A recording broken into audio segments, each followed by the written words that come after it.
In the shadows of ancient Sicily, where olive groves whispered secrets to the Mediterranean wind, there stood a workshop where bronze sang beneath the hammer of a master craftsman. The year was somewhere in the 6th century before Christ, when tyrants ruled with iron fists and artists danced dangerously close to power's flame.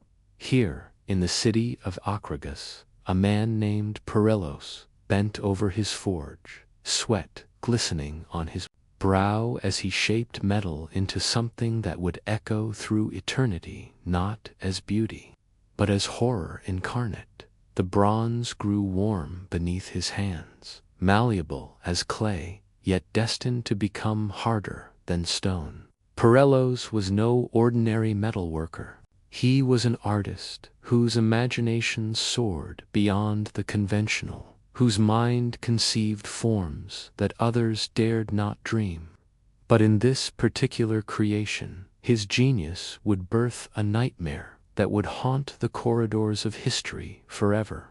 The Brazen Bull, a hollow sculpture of magnificent craftsmanship and unspeakable purpose, began to take shape in the flickering light of his workshop.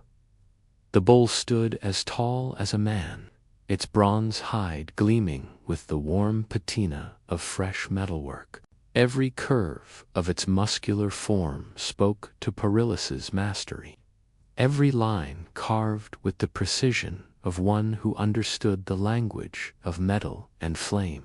Its eyes, hollow yet somehow piercing, gazed out with an expression that seemed almost alive. Its mouth, slightly agape, revealed the dark cavern within a space large enough to hold a human being, curled in the fetal position of ultimate terror. But this was no mere sculpture.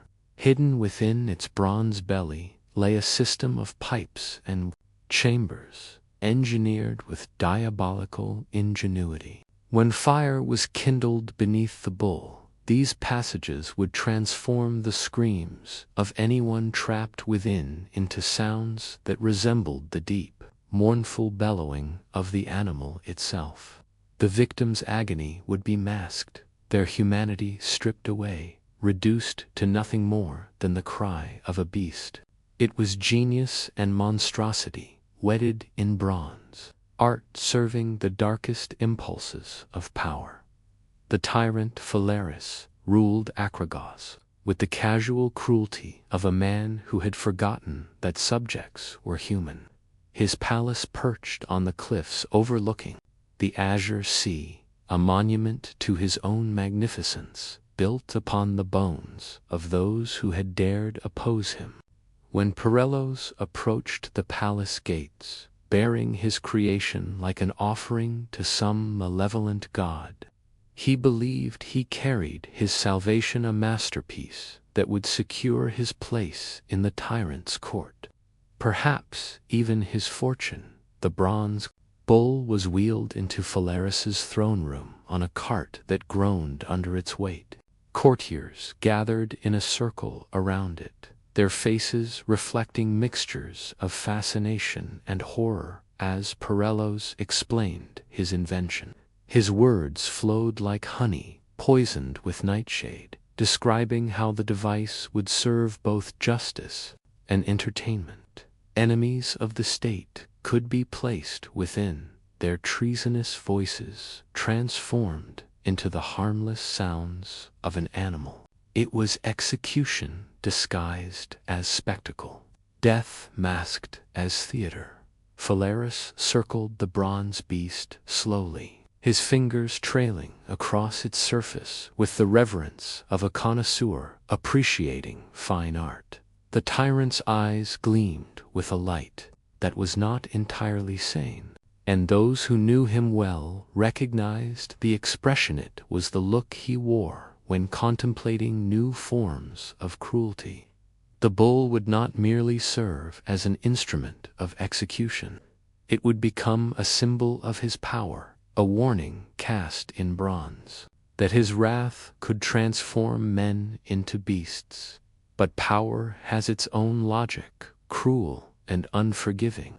as Parellos basked in what he believed was the tyrant's approval. Phalaris asked a question that would seal the inventor's fate. How do we know it works as you claim? The words hung in the air like a blade waiting to fall. The courtiers fell silent, sensing the shift in the room's atmosphere. The way predators sense blood on the wind. Legend whispers that Parellos never saw his doom approaching. Drunk on the prospect of royal favor, he may have even volunteered to demonstrate his creations' acoustics. The bronze door of the bull swung open on hinges oiled with anticipation, revealing the dark hollow within.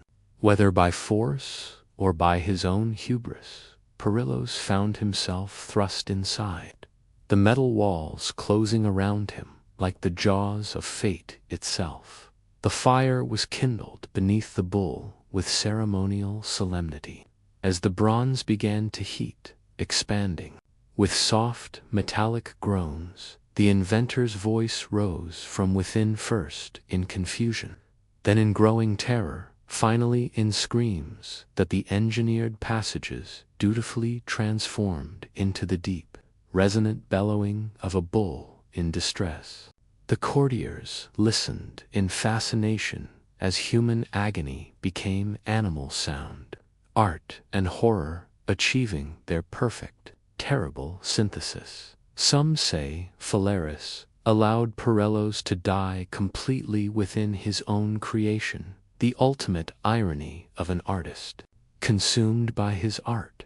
Others whisper that the tyrant, perhaps moved by some vestige of mercy, or merely bored by the spectacle, ordered the inventor removed before death claimed him completely. In this version of the tale, Parellos emerged from the bronze womb transform-scarred. Broken, his genius turned to ash, only to be hurled from the cliffs into the sea below. Either way, the artist who had shaped horror from beauty paid the ultimate price for his creation. The Brazen Bull remained in Phalaris's palace, a gleaming testament to human cruelty disguised as justice. It is said that the tyrant used it regularly, feeding it his enemies like some bronze god demanding sacrifice. Political prisoners, rebels, even those who had simply fallen from favor, found themselves consigned to its burning belly. The bull's bellowing became a familiar sound in Akragos, as much a part of the city's soundscape as the call of gulls over the harbor. But tyrants, like their instruments of torture, are not immortal. When Phalaris was finally overthrown, dragged from his palace by citizens who had endured too much, poetic justice demanded its due. The very bull that had consumed so many of his enemies became his final throne. As flames licked the bronze belly and his own screams joined the phantom echoes of his victims, Phalaris learned that the wheel of fate turns for all men, even those who believe themselves beyond its reach. Yet the story of the Brazen Bull transcends the fates of both its creator and its most infamous user. Historians debate whether such a device ever truly existed, whether it was reality or merely a parable crafted to illustrate the inevitable downfall of tyranny. Archaeological evidence remains elusive, lost in the ruins of ancient Akragos, or perhaps never there at all. But in the realm of human consciousness, the bull lives an a bronze monument to the capacity for cruelty that lurks within the human heart. In the end, perhaps it matters little whether the Brazen Bull was fact or fable. What endures is its power as a symbol, a reminder that the distance between civilization and barbarity is measured not in miles or years, but in the choices we make when power whispers its seductive promises in our ears. The bull stands eternal in the shadows of memory, its bronze hide gleaming with the reflected light of human ambition and the flames of consequence, forever bellowing its warning across the centuries. The Spanish sun cast long shadows through the stone corridors of the Inquisition, where faith had donned the mask of fear and justice wore the robes of vengeance. In the dim chambers beneath the holy offices, where daylight never penetrated and hope came to die, there waited a chair that transformed sitting into suffering, rest into torment. Forged entirely of iron and crowned with spikes like a terrible throne, it stood as a monument to the perversion of righteousness, where the very act of judgment became an instrument of agony. The year was deep in the 15th century, when Spain burned with religious fervor and the fires of purification consumed more than just heretical books. In these chambers, the boundary between salvation and damnation was measured in confession extracted through pain, where the immortal soul was believed to be reached only through the breaking of mortal flesh. The iron chair waited with infinite patience, its metal surface cold despite the braziers that burned eternally in the corners, casting dancing shadows that seemed to writhe in sympathy with the torments it witnessed. Each spike had been hammered with meticulous care by smiths who understood their dark purpose. Some were sharp as needles, designed to pierce clothing and skin with surgical precision. Others were blunt and broad, meant to distribute weight in ways that transformed the simple act of sitting into an exercise in endurance that few could master. The chair's arms rose like twisted serpents, their surfaces studded with points that made any movement a negotiation with pain. Its back, tall and imposing, bore the cruel geometry of suffering worked in iron, each angle calculated to deny comfort, each curve designed to amplify distress. When prisoners were brought before the tribunal, their eyes would inevitably find the chair lurking in the shadows. It never needed to be mentioned by the inquisitors. Its presence spoke louder than any threat, more eloquently than any sermon on the wages of sin. The mere sight of it could crack the resolve of even the most defiant heretic, its silent promise of agony often proving more persuasive than hours of theological debate. For in that chair, faith and flesh would meet in the most intimate and terrible of confrontations. The ritual of the chair began with binding. Leather straps, worn smooth by countless previous occupants, would secure wrists and ankles, ensuring that the condemned could not shift their weight to escape the spike's embrace. The positioning was crucial too high, and the victim might find momentary relief by lifting themselves. Too low, and unconsciousness might provide merciful escape too quickly. The inquisitors had learned through grim experience the precise geometry of prolonged suffering, the exact angles at which the human body could endure agony while maintaining consciousness. Sometimes, fire was kindled beneath the chair, transforming it from mere instrument of pressure into a fusion of piercing and burning.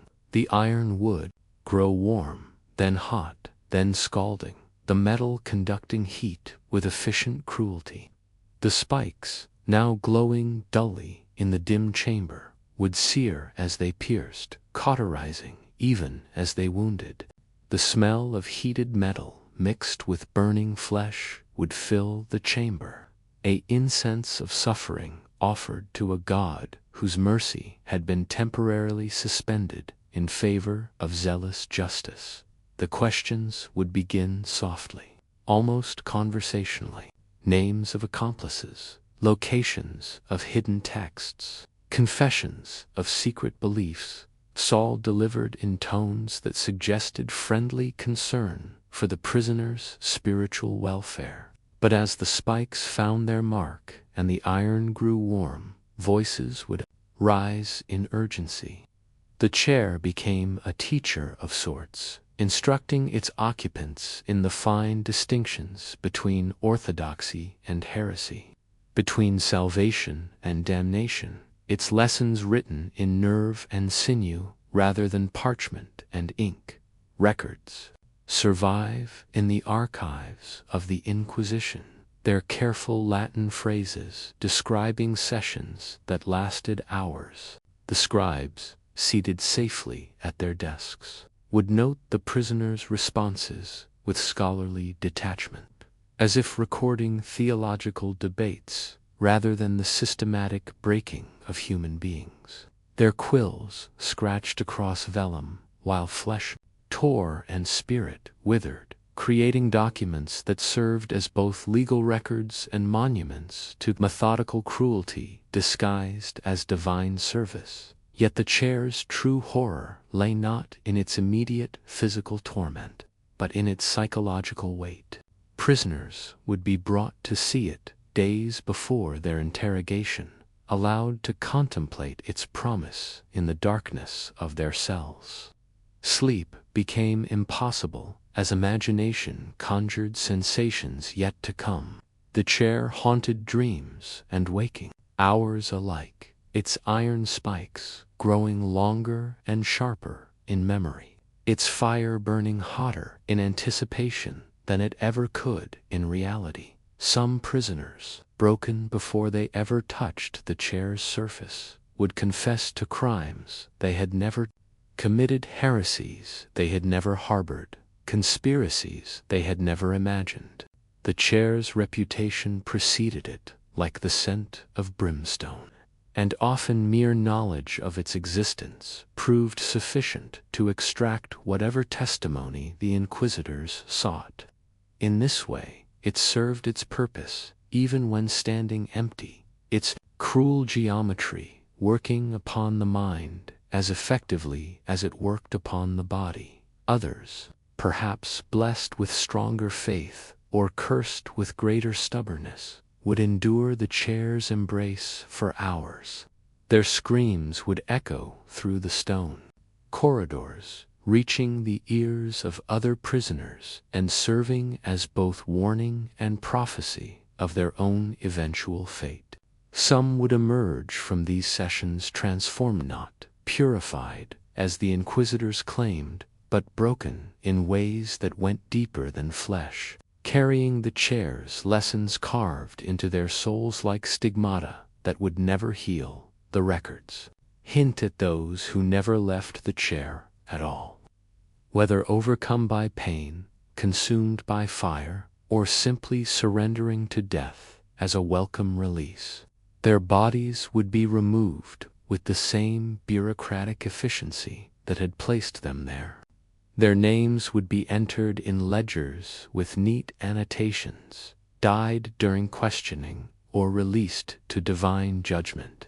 The chair would be cleaned of blood and prepared for the next occupant, its iron surface bearing no trace of the lives it had claimed, as unmarked by suffering as a stone is unmarked by tears. As centuries passed and the fervor of the Inquisition began to cool, the chair's purpose slowly transformed. What had once been an instrument of zealous faith became an embarrassment to more moderate times, a reminder of excesses that later generations preferred to forget. Some chairs were destroyed, their iron melted down and reformed into more benign purposes.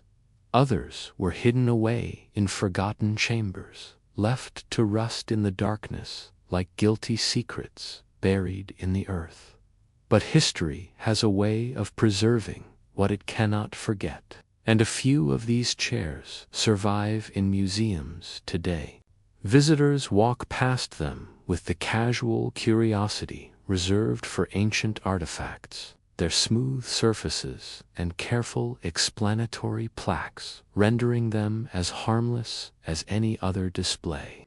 The spikes have been dulled by time, the iron surfaces polished to a dull gleam that suggests nothing more threatening than an uncomfortable antique. Yet sometimes, in the play of light and shadow, the chair seems to remember its purpose, its form suggesting depths of cruelty that transcends its material construction. The iron chair of medieval Spain stands as a testament to humanity's endless capacity to sanctify cruelty, to transform torture into righteousness and suffering into salvation. In its cold embrace, faith became indistinguishable from fear, and the quest for spiritual truth descended into the deliberate infliction of mortal agony. It reminds us that the greatest horrors are often committed not by those who reject morality, but by those who believe themselves to be its purest servants, armed with certainty and blessed with the terrible conviction that they act in service of a higher power. In the sprawling cities of imperial China, where the Son of Heaven ruled beneath the mandate of the gods, and justice flowed like water through countless channels of law and custom, there existed a punishment so refined in its cruelty that death itself became an art form. The characters that described it Lingchi slow slicing, but these simple words could not capture the elaborate choreography of suffering that transformed execution into a meditation on mortality, where the boundary between life and death was not crossed but slowly, deliberately erased. The year might have been any year in the long dynasty of dynasties, for Lingchi endured across centuries like a terrible tradition passed from emperor to emperor, from executioner to executioner, refined and perfected until it achieved a horrible elegance. In the execution grounds outside Beijing's walls, where autumn wind carried the scent of chrysanthemums and the distant sound of temple bells, wooden platforms stood ready to receive those condemned to this ultimate punishment. The very air seemed to thicken with anticipation, as if the earth itself held its breath before witnessing the slow dissolution of a human soul. The condemned would be brought forth in chains, their crime proclaimed to the gathering crowd by officials whose voices carried the weight of imperial authority. Treason, patricide, crimes against the sacred order, only the most heinous offenses merited this elaborate form of death. The prisoner would be bound to a wooden frame, arms and legs secured with silk ropes that were both strong enough to restrain and soft enough not to interfere with the executioner's delicate work. Every detail was considered, every element designed to preserve life for as long as possible, while systematically dismantling the body that contained it.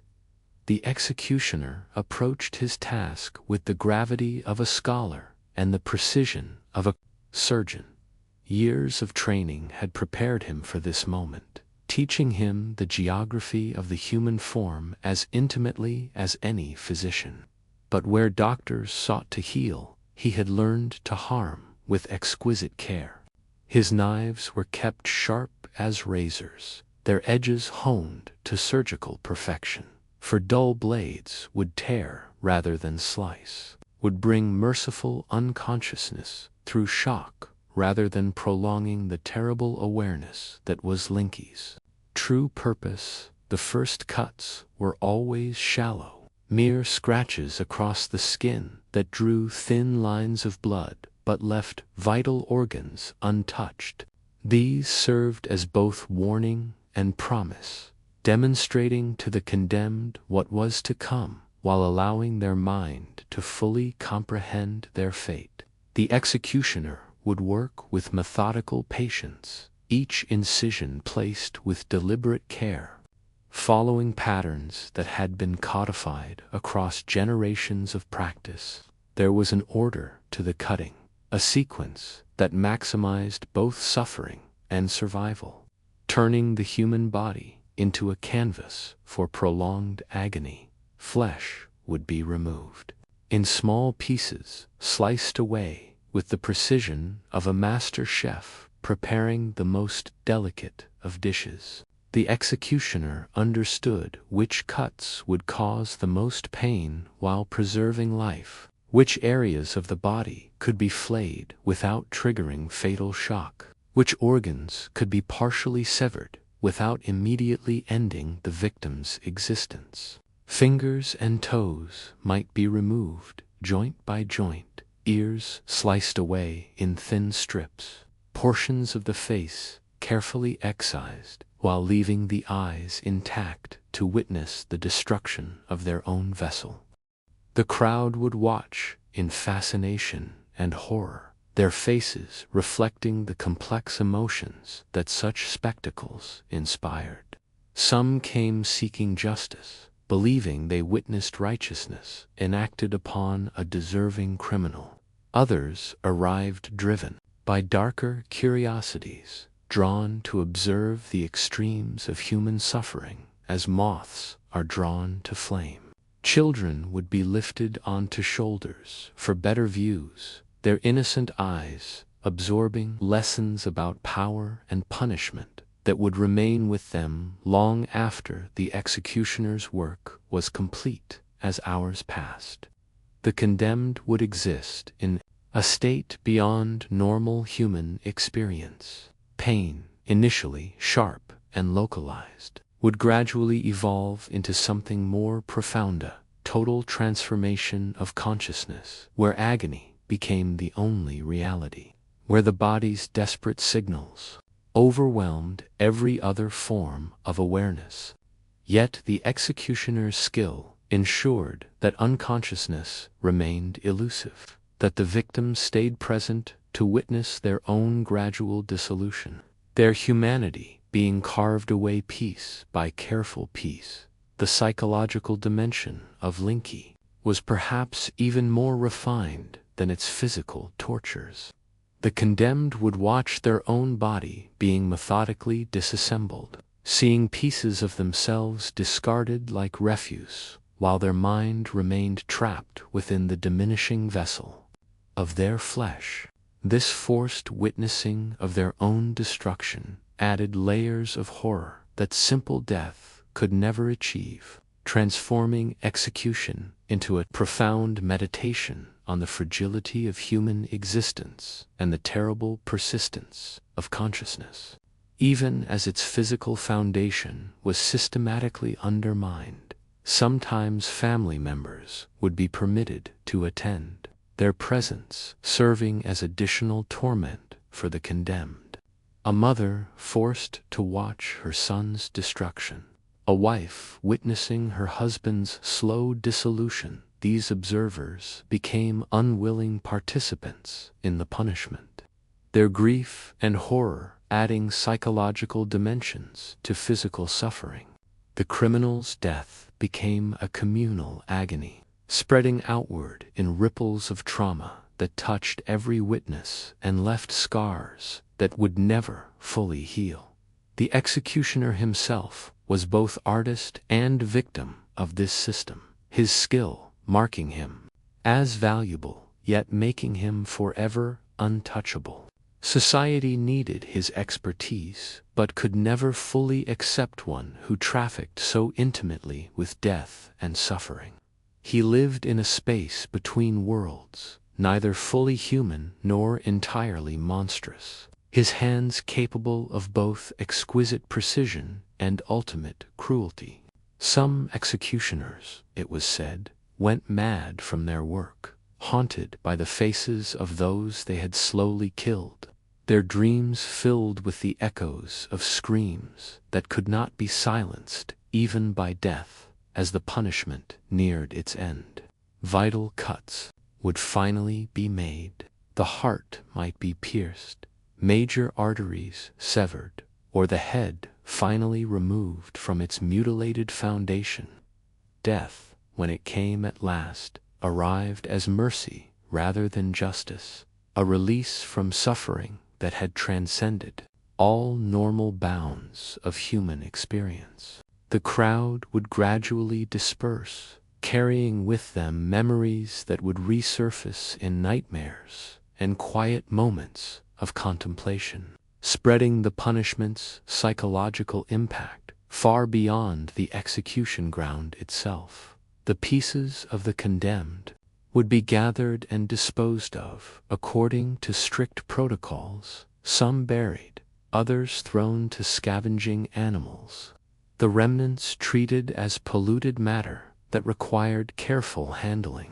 Nothing would remain to mark the spot where a human being had been slowly transformed into fragments, where consciousness had been forced to witness its own systematic destruction. Only memory would preserve what had occurred, passing the horror down through generations like a terrible inheritance. In 1905, Lingchi was officially abolished by imperial decree, deemed too barbaric for a modernizing China that sought acceptance among civilized nations.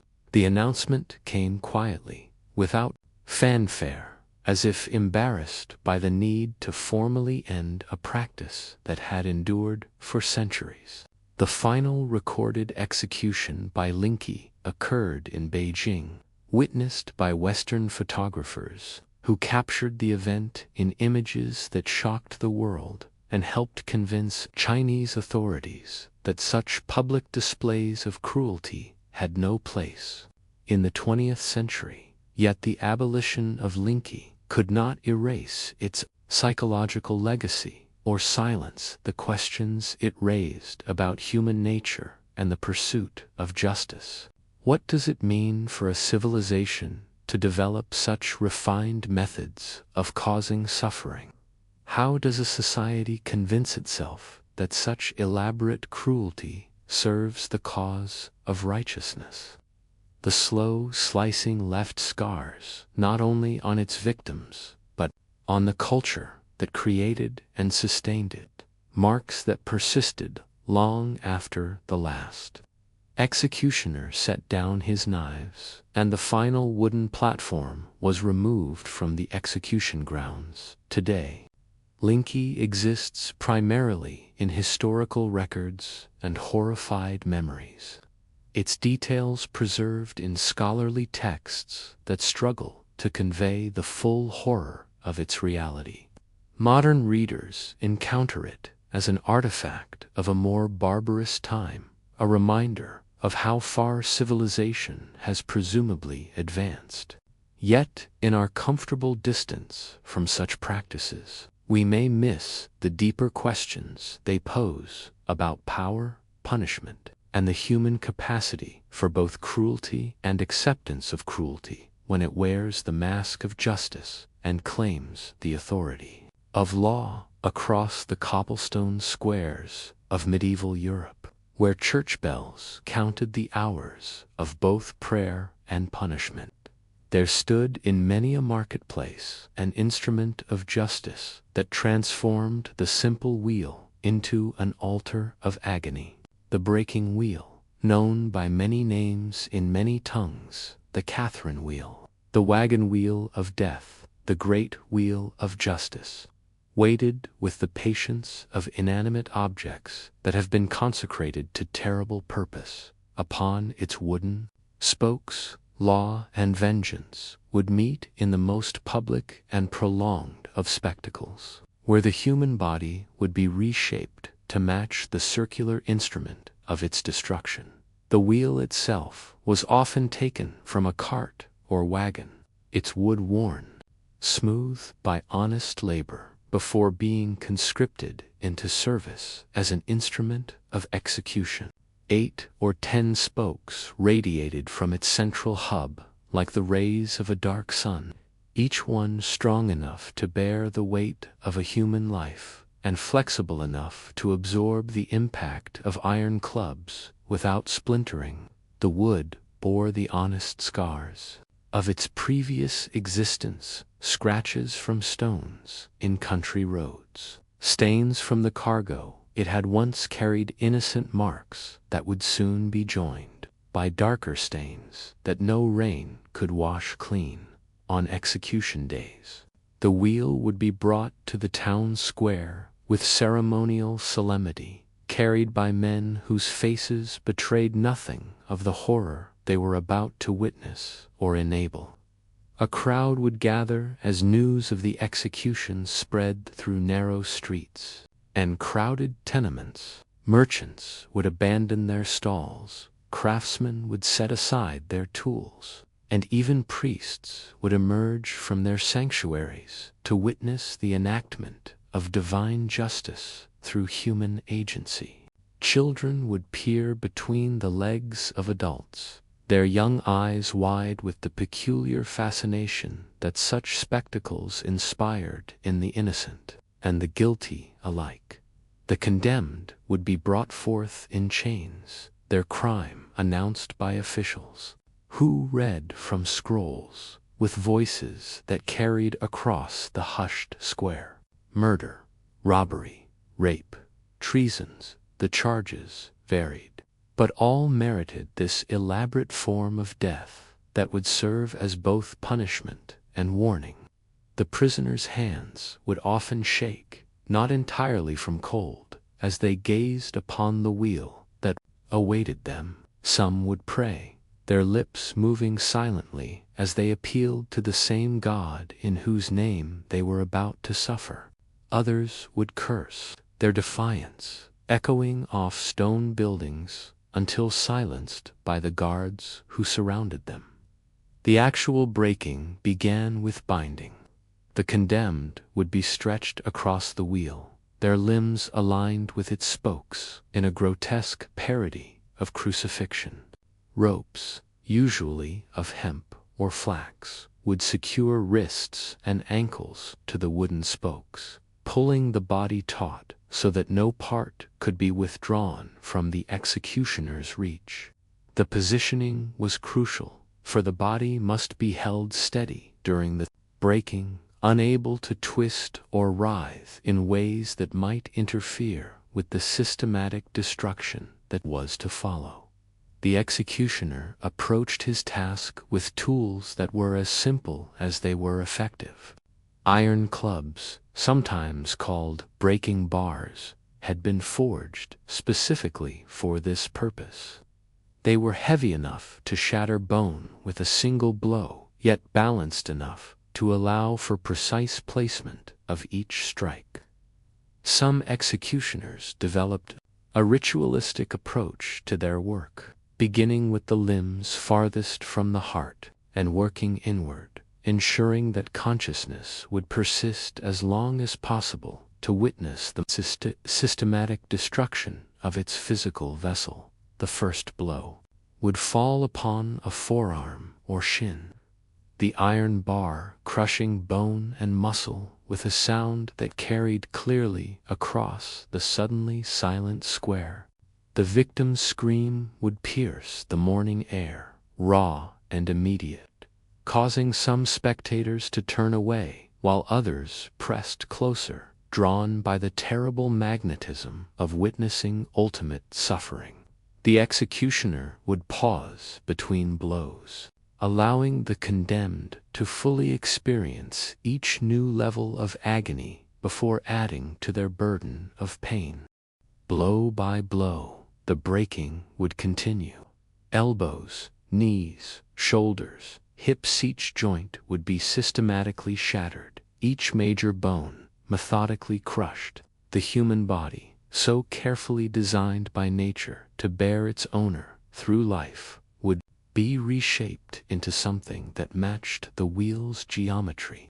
Arms and legs, once straight and strong, would be bent and twisted around the spokes, transforming the condemned into a grotesque ornament of suffering. A human wreath woven from broken bones and torn flesh. The crowd's reaction would evolve as the breaking progressed. Initial gasps and cries would give way to a strange quiet, broken only by the impact of iron on bone and the increasingly weak moans of the victim. Some spectators would faint, overcome by the sight and sound of such systematic cruelty. Others would remain transfixed, witnessing something that pushed the boundaries of human experience and challenged their understanding of justice, mercy, and the nature of divine will. As the breaking neared completion, the executioner would face a choice that varied according to local custom and the nature of the condemned's crime. Sometimes mercy, of a sort, would be granted in the form of a final blow to the chest or head, ending the victim's suffering quickly. But often, particularly for the most heinous crimes, the broken body would be left alive, raised upon a post or platform where it could be seen from a distance, serving as a warning to all who passed by.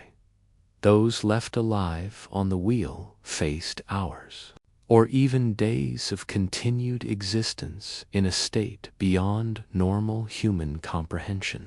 Unable to move, their shattered limbs useless, they would hang in the twisted geometry imposed by their breaking, at the mercy of weather, scavenging birds, and the slow failure of their traumatized bodies. Crows and ravens, drawn by the scent of blood and the promise of easy feeding, would perch upon the wheel's rim, their black eyes reflecting an ancient intelligence that knew death in all its forms. Some of the condemned would attempt to speak from their terrible perch, calling out to family members in the crowd below, or crying to heaven for mercy or forgiveness. These final words were sometimes recorded by scribes or remembered by witnesses, passed down through generations as evidence of repentance, defiance, or simple human endurance in the face of ultimate adversity.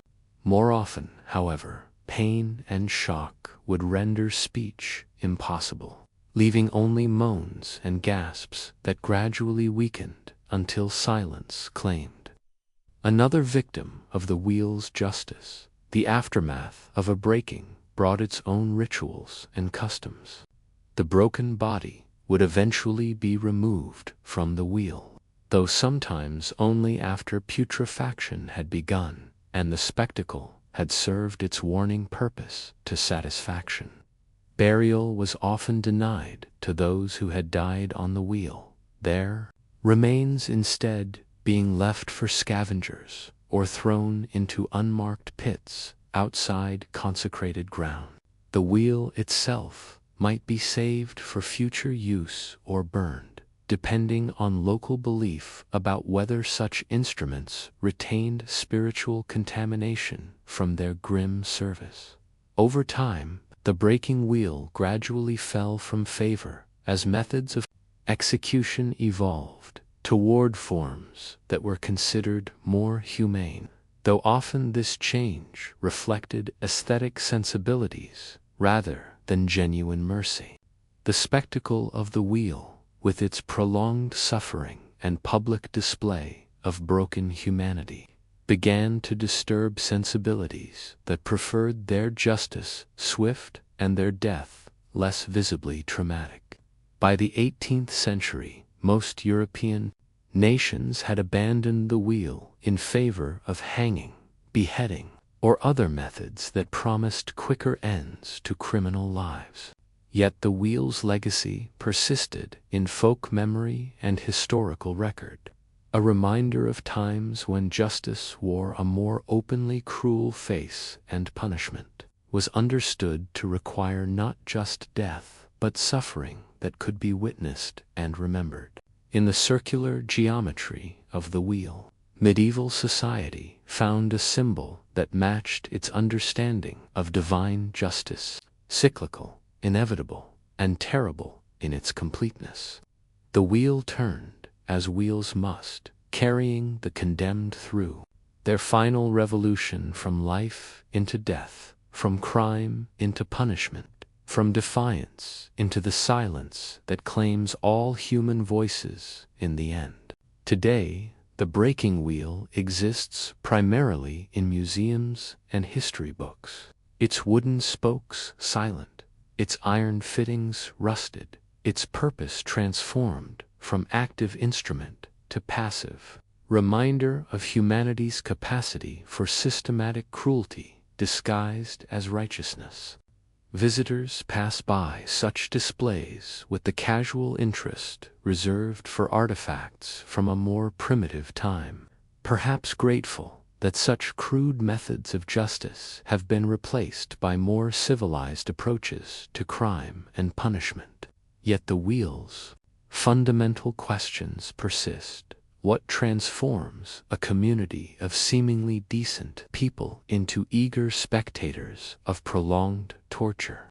How does society convince itself that elaborate suffering serves the cause of justice rather than merely satisfying darker impulses that lurk beneath civilized surfaces?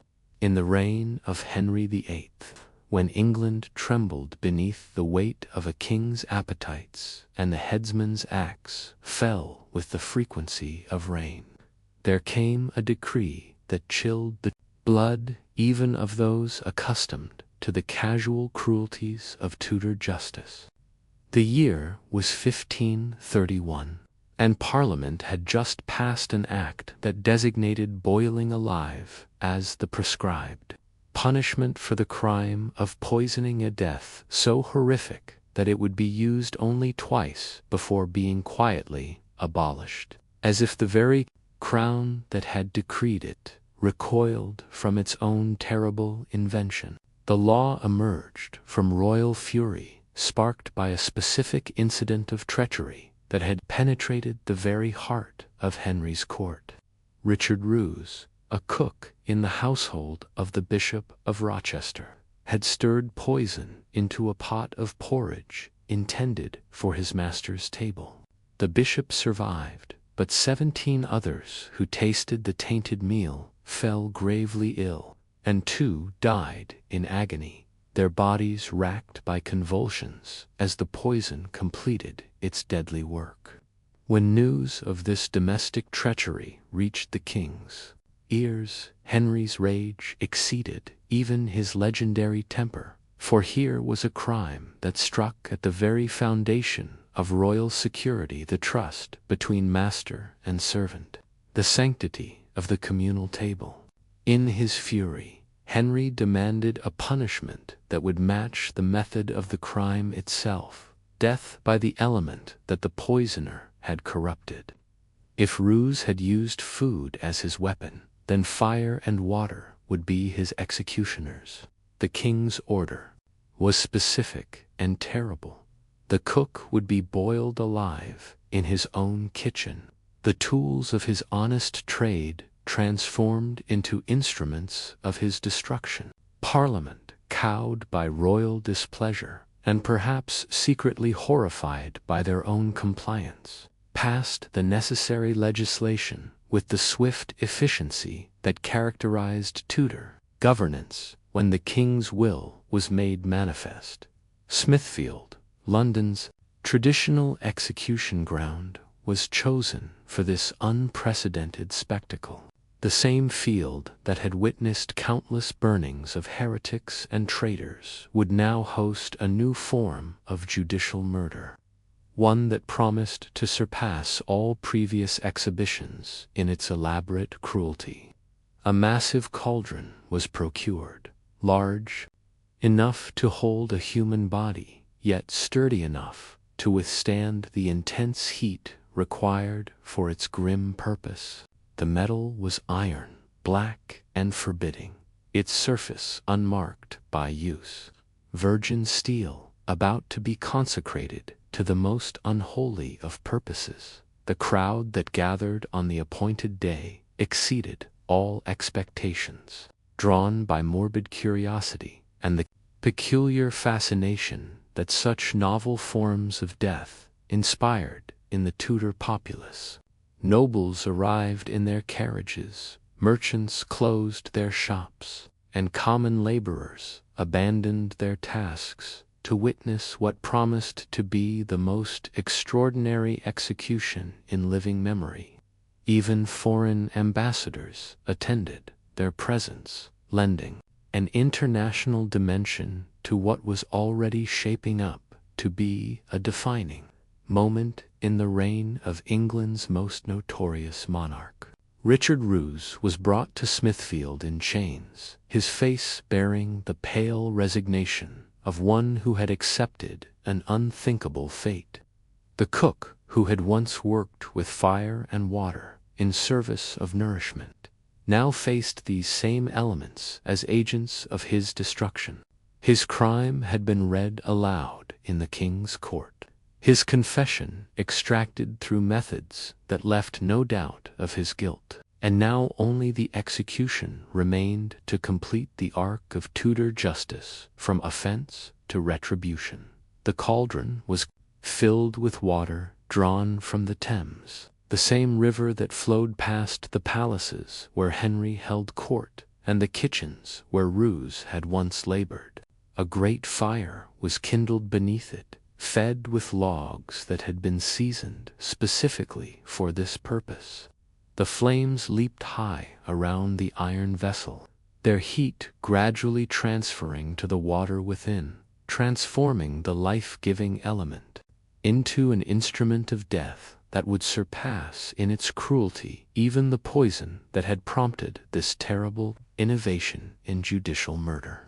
As the water began to warm, then simmer, then finally achieve a rolling boil, steam rose from the cauldron's rim like incense from some blasphemous altar.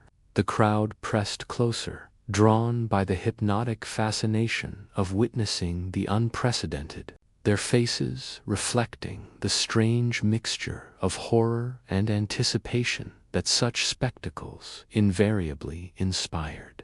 Children were lifted onto shoulders for better views, their innocent eyes about to witness something that would haunt their dreams for years to come. The moment of execution arrived with shocking suddenness. Roos was seized by the executioner's assistants and, despite his struggles and pleas, was thrust into the boiling water. His screams, immediate and inhuman in their intensity, rose above the sound of bubbling water and crackling flames, echoing off the surrounding buildings and penetrating the hearts of even the most hardened spectators. The cook's body thrashed in the scalding liquid, his flesh already beginning to redden and blister as the superheated water did its work with terrible efficiency. The crowd's initial excitement gave way to a stunned silence as the full horror of what they were witnessing became apparent. This was not the swift severing of a headsman's axe or the relatively quick strangulation of a hanging. This was prolonged agony made visible, the systematic destruction of a human being by degrees, each second bringing new levels of suffering that seemed to exceed the boundaries of what mortal flesh could endure. Some spectators turned away, unable to bear the sight, while others remained transfixed by the awful spectacle, their faces pale, but their eyes unable to look elsewhere. The boiling continued for what seemed an eternity, but was likely only minutes. Roos's struggles gradually weakened as shock and pain overwhelmed his system, his body's desperate attempts at escape becoming feeble twitches in the scalding water. The steam that rose from the cauldron now carried with it the smell of cooking flesh, a scent that was sickeningly familiar to those who knew kitchens, yet made horrific by its human origin. The very air seemed to thicken with the stench of this perverted cookery, this transformation of a man into something less than meat. When death finally claimed Richard Roos, it came not as mercy, but as the inevitable conclusion of a process that had pushed human suffering beyond all reasonable bounds. His body, scalded beyond recognition, floated in the now reddened water like some grotesque ingredient in a hellish soup. The executioner, following protocols that had been hastily developed for this unprecedented form of death, used long hooks to retrieve the corpse from its boiling tomb, the flesh so damaged that it seemed to slide from the bones like overcooked meat from a joint. The crowd began to disperse, but their departure was subdued, lacking the usual chatter and commentary that followed public executions. What they had witnessed transcended entertainment and entered the realm of the unspeakable, a form of death so elaborate in its cruelty that it challenged their understanding of justice itself. Many would carry the memory of this day to their graves, the image of a man being slowly cooked alive, haunting their dreams and coloring their perceptions of royal power for the remainder of their lives. News of the execution spread throughout Europe with the speed reserved for the most shocking of events. Foreign courts, already uneasy about Henry's growing reputation for arbitrary cruelty, received detailed accounts of the boiling with mixtures of fascination and revulsion.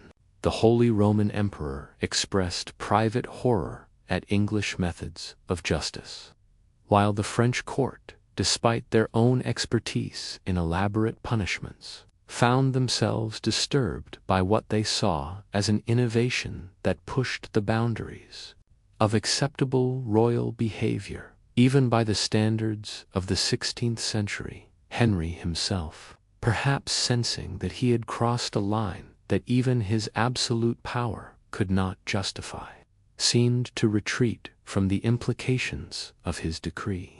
The law remained on the books, but its application became increasingly rare, as if the crown recognized that some forms of justice were too terrible even for Tudor England. Only one other execution by boiling is recorded during Henry's reign, and this too was conducted with an air of reluctance that suggested royal regret over the entire experiment in judicial innovation. The second victim was a woman named Margaret Davy, condemned for poisoning her employer, and her execution followed the same horrific pattern as Roos's death. The same cauldron was used, the same fire kindled, the same crowd gathered to witness the spectacle. But by now, the novelty had worn off, replaced by a kind of grim familiarity with horror that spoke poorly of what the repeated exposure to such sights was doing to the souls of those who witnessed them. Davy's death, while no less agonizing than Roos's, was received with a kind of weary acceptance that suggested the crowd had become inured to even the most extreme forms of suffering.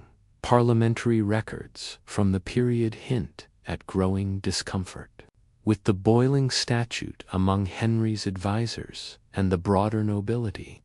While none dared directly challenge the king's will during his lifetime, private correspondence suggests that many viewed the punishment as excessive even by the harsh standards of Tudor justice. The very extremity of the penalty seemed to cheapen rather than enhance the crown's authority, creating a spectacle so horrific that it inspired revulsion rather than respect for royal power.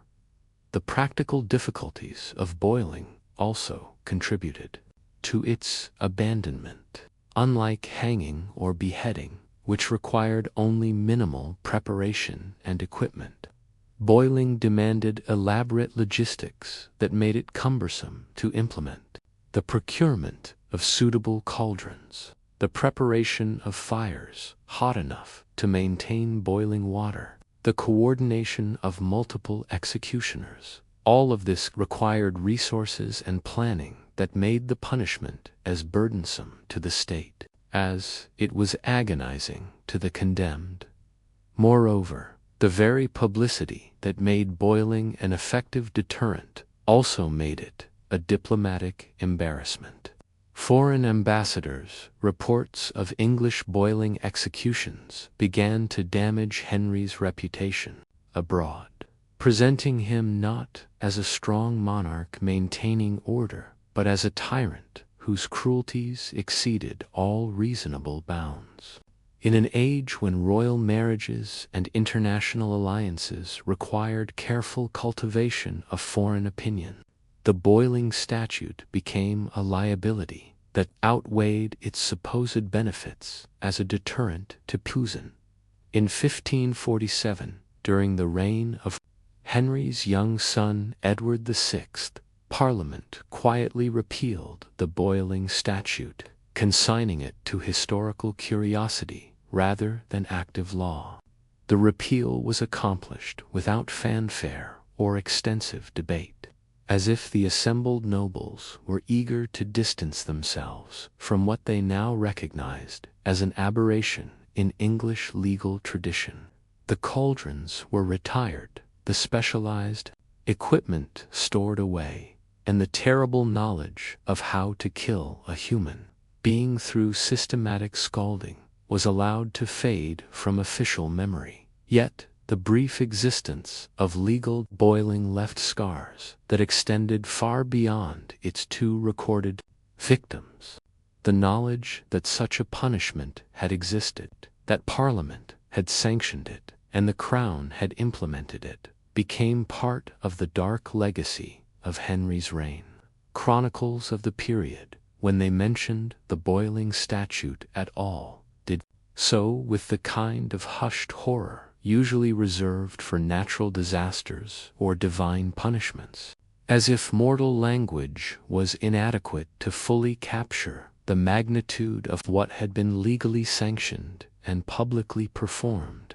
The sites where the boilings occurred became places of pilgrimage for those drawn to scenes of historical horror. Smithfield, already heavy with the ghosts of burned heretics and executed traitors, acquired new layers of traumatic memory. Local folklore began to speak of spectral screams that could sometimes be heard on quiet nights, of steam that rose from the ground without apparent cause, of a lingering stench that no amount of rain could fully wash away in the broader context of Tudor justice. The boiling statute represented both the apex and the beginning of the end, of an era when royal power was limited only by the monarch's imagination and the physical constraints of available technology. Henry's willingness to invent new forms of suffering for his enemies marked him as uniquely cruel even among his notoriously harsh contemporaries. But the quick abandonment of boiling also suggested that there were limits to what even absolute monarchy could sustain without damaging its own legitimacy. The psychological impact on those who witnessed the boiling executions extended far beyond the immediate spectators. Word of mouth carried detailed descriptions throughout England and beyond, creating a kind of collective trauma that affected people who had never seen the actual events but had heard them described with the vivid detail that such extraordinary occurrences inevitably inspire. The human capacity to be haunted by second-hand horror proved nearly as powerful as direct experience, spreading the boiling statute's psychological impact far beyond the boundaries of Smithfield. Today, the boiling statute exists primarily as a footnote in legal histories and a cautionary tale about the dangers of unchecked royal power. Law students occasionally encounter it in courses on the development of English criminal law, but its extreme nature makes it difficult to discuss in clinical academic terms. The very fact that such a punishment was once legal challenges comfortable assumptions about the linear progress of human civilization and the reliability of legal systems as guardians of human dignity. The cauldrons themselves, those iron vessels that briefly served as instruments of the most elaborate torture, have long since disappeared into the anonymity of scrap metal or museum storage. Yet their brief service in the cause of Tudor justice left an indelible mark on English legal history. A reminder that even the most civilized societies are capable of sanctioning horrors that exceed the bounds of human decency when power is concentrated in the hands of those who mistake cruelty for strength and suffering for justice. In the ancient lands of Persia, where the desert wind carried whispers of empires that had risen and fallen like sand dunes, shifting beneath the endless sky, there existed tales of a punishment so bizarre, so fundamentally alien to human comprehension, that historians have debated its very existence for millennia. The word itself, Scaphism, derived from the Greek scaph, meaning boat or trough. But this simple etymology could not convey the elaborate horror that classical sources described with a mixture of fascination and revulsion that transcends the boundaries between historical record and nightmare. The punishment was said to have been devised by Persian rulers whose understanding of justice encompassed not merely death, but transformation, the systematic conversion of a human being into something else entirely, a living ecosystem where the condemned would become both host and habitat for the countless small creatures that thrive in the spaces between life and death. If the accounts can be believed, Scaphism represented the ultimate perversion of nature's cycles, turning the human body into a vessel for its own consumption by forces too small to see yet too numerous to resist. The process began, according to the sources, with the construction of 2 boats or troughs, each carved from a single piece of wood and shaped to accommodate the human form. These vessels were not the graceful craft that plied the rivers of ancient Mesopotamia, but crude containers designed to hold a body in the most uncomfortable possible position while exposing it to the elements and the attentions of various forms of life that flourish in conditions of decay and abandonment. The condemned would be placed in the lower vessel, their limbs arranged to match its contours, while the upper boat would be inverted and placed over them like a grotesque coffin lid. But this was no ordinary entombment. 4 holes were cut in the boats to allow the victim's head, hands, and feet to protrude into the outside world.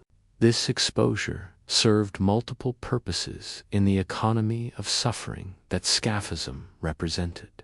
It prevented the quick death that would result from suffocation. It allowed for the administration of the sustenance that would prolong the victim's ordeal. And it provided access points for the countless small invaders that would eventually transform the punishment from mere imprisonment into something far more horrific. The feeding ritual that accompanied Scaphism was perhaps the most perverse aspect of an already perverse punishment. The condemned would be force-fed milk and honey, substances associated with nourishment and sweetness in every human culture, but here transformed into instruments of prolonged torture. The milk would sustain life just enough to prevent the merciful escape of death by starvation, while the honey served a more sinister purpose. Sticky sweetness would coat the victim's exposed skin, attracting the insects and small creatures that would become the true agents of their destruction.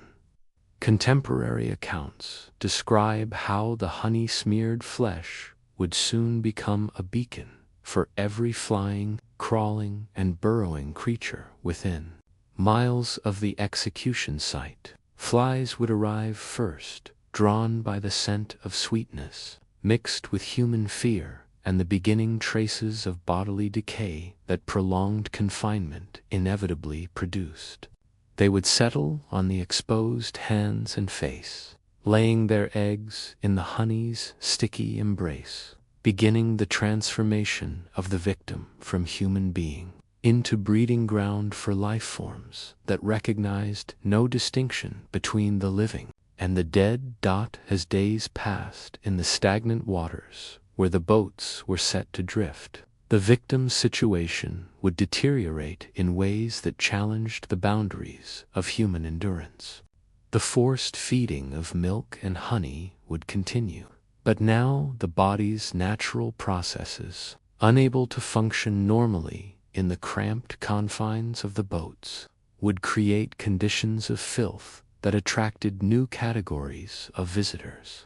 Worms would emerge from the stagnant water, finding their way into the spaces between the boats and the increasingly desperate body they contained. The psychological torment of Scaphism was said to exceed even its physical horrors. Trapped in darkness punctuated only by the small circles of light visible through the openings, the victim would be forced to contemplate their fate with a clarity that madness might have mercifully obscured.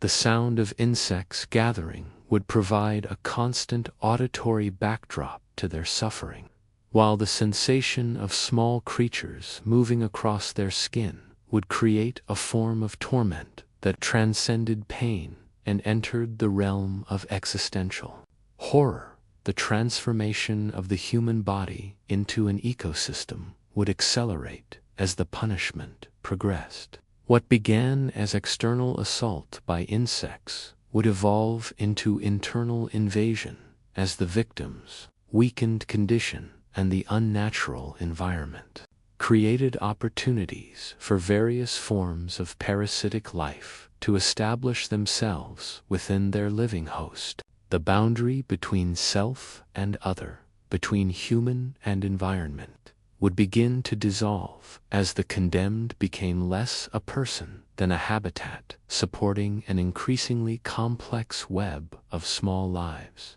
Those who attended such executions, indeed they ever occurred, would witness something unprecedented in human experience: the slow transformation of a member of their own species into something that was neither fully alive nor properly dead, but rather a kind of living ecosystem where human consciousness persisted just long enough to comprehend its own dissolution into component parts that served purposes entirely alien to human understanding.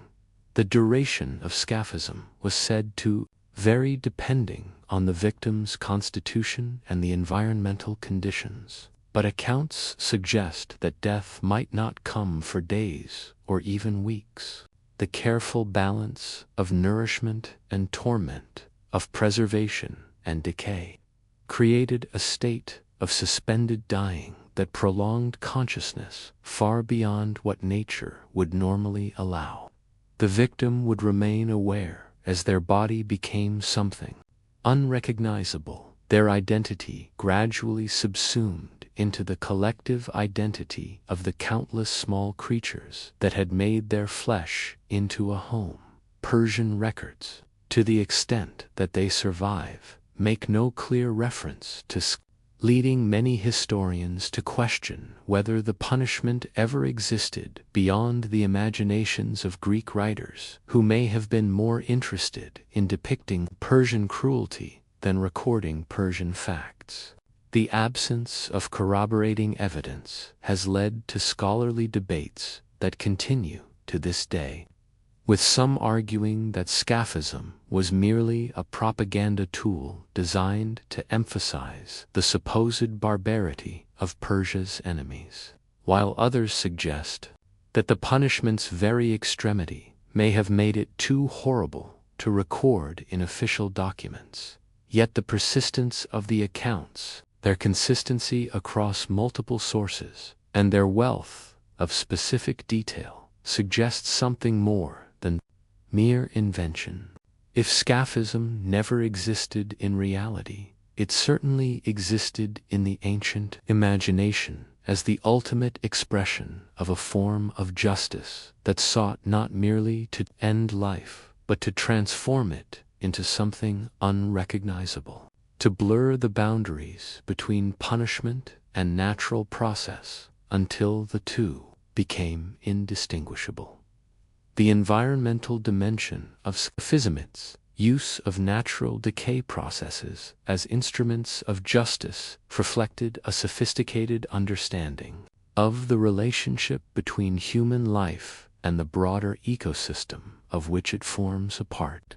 In transforming the condemned into a breeding ground for insects and worms, the punishment acknowledged that death is not an ending but a transformation, a recycling of organic matter that feeds new forms of life. Scaphism perverted this natural cycle, forcing the victim to witness and experience their own decomposition while still alive, making them a conscious participant in processes that normally occur only after consciousness has departed. The boats themselves, according to the descriptions, would eventually be recovered from the stagnant waters where they had been set to drift, their human contents transformed beyond recognition.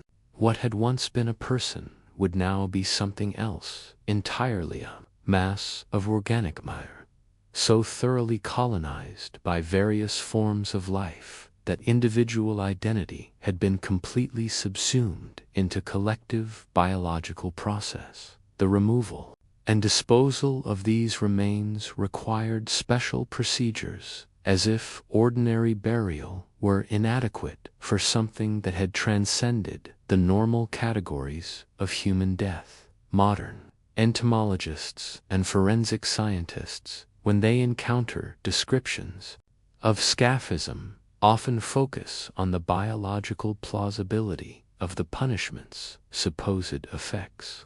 Their analyses suggest that while the specific claims made by ancient sources may be exaggerated, the general process described the use of sugar-based attractants to promote insect colonization of living tissue reflects an accurate understanding of insect behavior and the conditions that promote rapid decomposition. This scientific plausibility lends credence to arguments that Scaphism may have had some basis in reality, even if the accounts that survive have been embellished by centuries of retelling. The absence of Scaphism from modern legal systems reflects not only evolving standards of human decency, but also changing relationships between human societies and the natural world.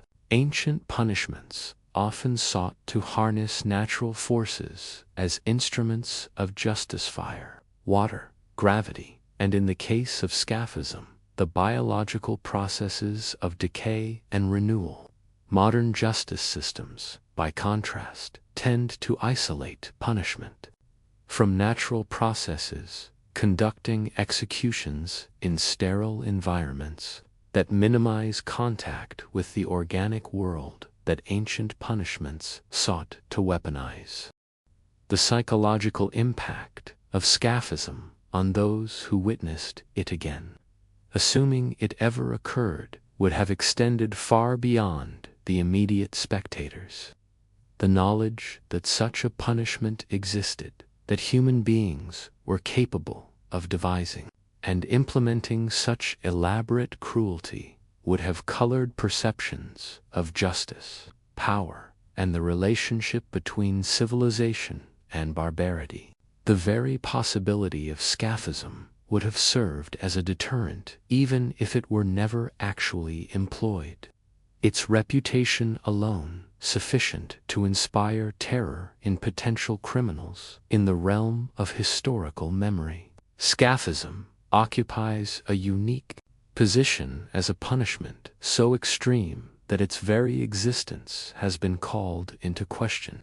Unlike other ancient forms of execution, which left physical evidence in the form of execution sites, specialized equipment, or skeletal remains bearing characteristic marks, Scaphism would have left no trace beyond the testimonies of those who claimed to have witnessed it.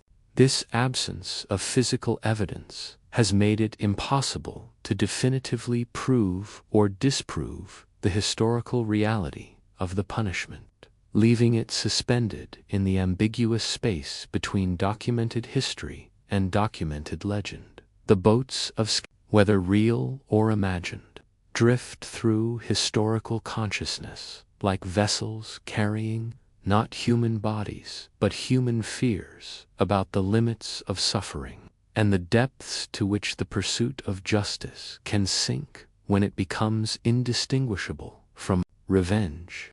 In their wake, they leave questions that transcend their historical moment. What does it mean for a society to create punishments that exceed the bounds of death itself? How do civilizations maintain their humanity when their systems of justice require the systematic destruction of human dignity?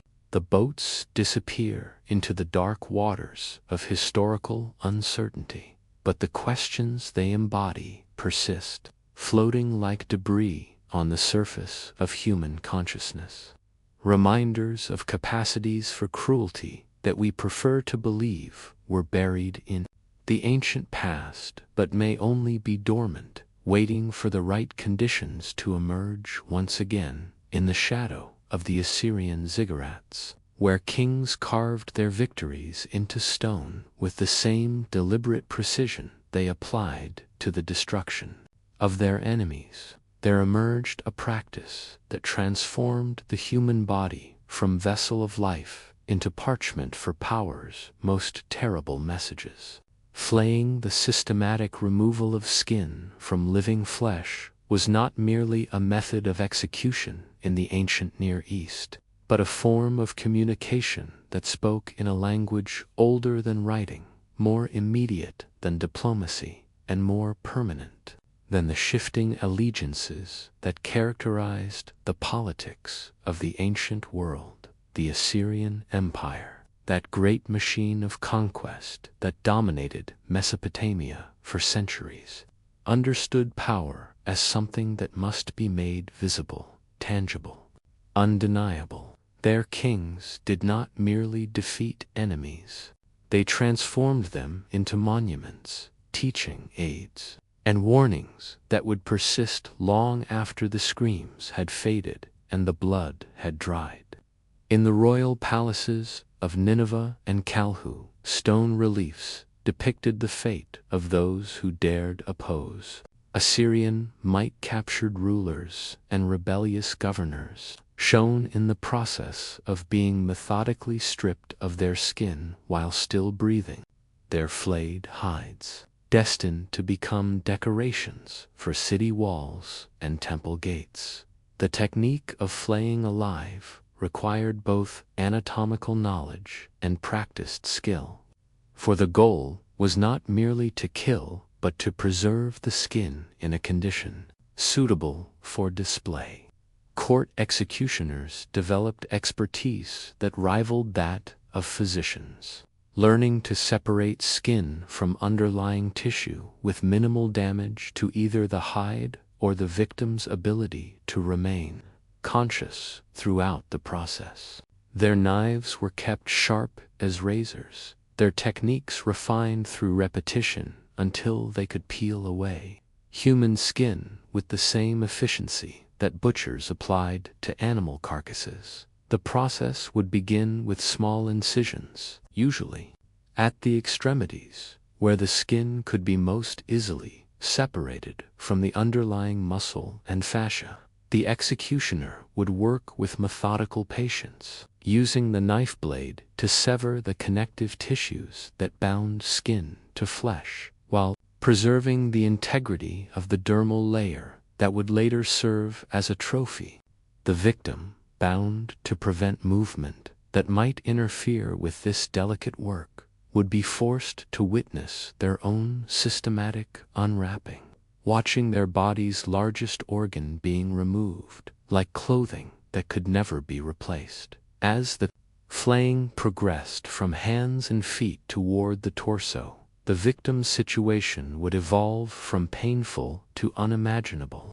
Exposed nerve endings, no longer protected by their natural covering, would register every movement of air, every touch of dust, every variation in temperature, as agony beyond normal human experience. The body's ability to regulate temperature would be compromised, creating additional layers of suffering as the victim simultaneously burned and froze. Their exposed flesh, hypersensitive to every sensation, while being unable to retreat from any of them. The psychological dimension of flaying was perhaps even more refined than its physical torments. The victim would be forced to observe their own transformation from human being into something unrecognizably raw.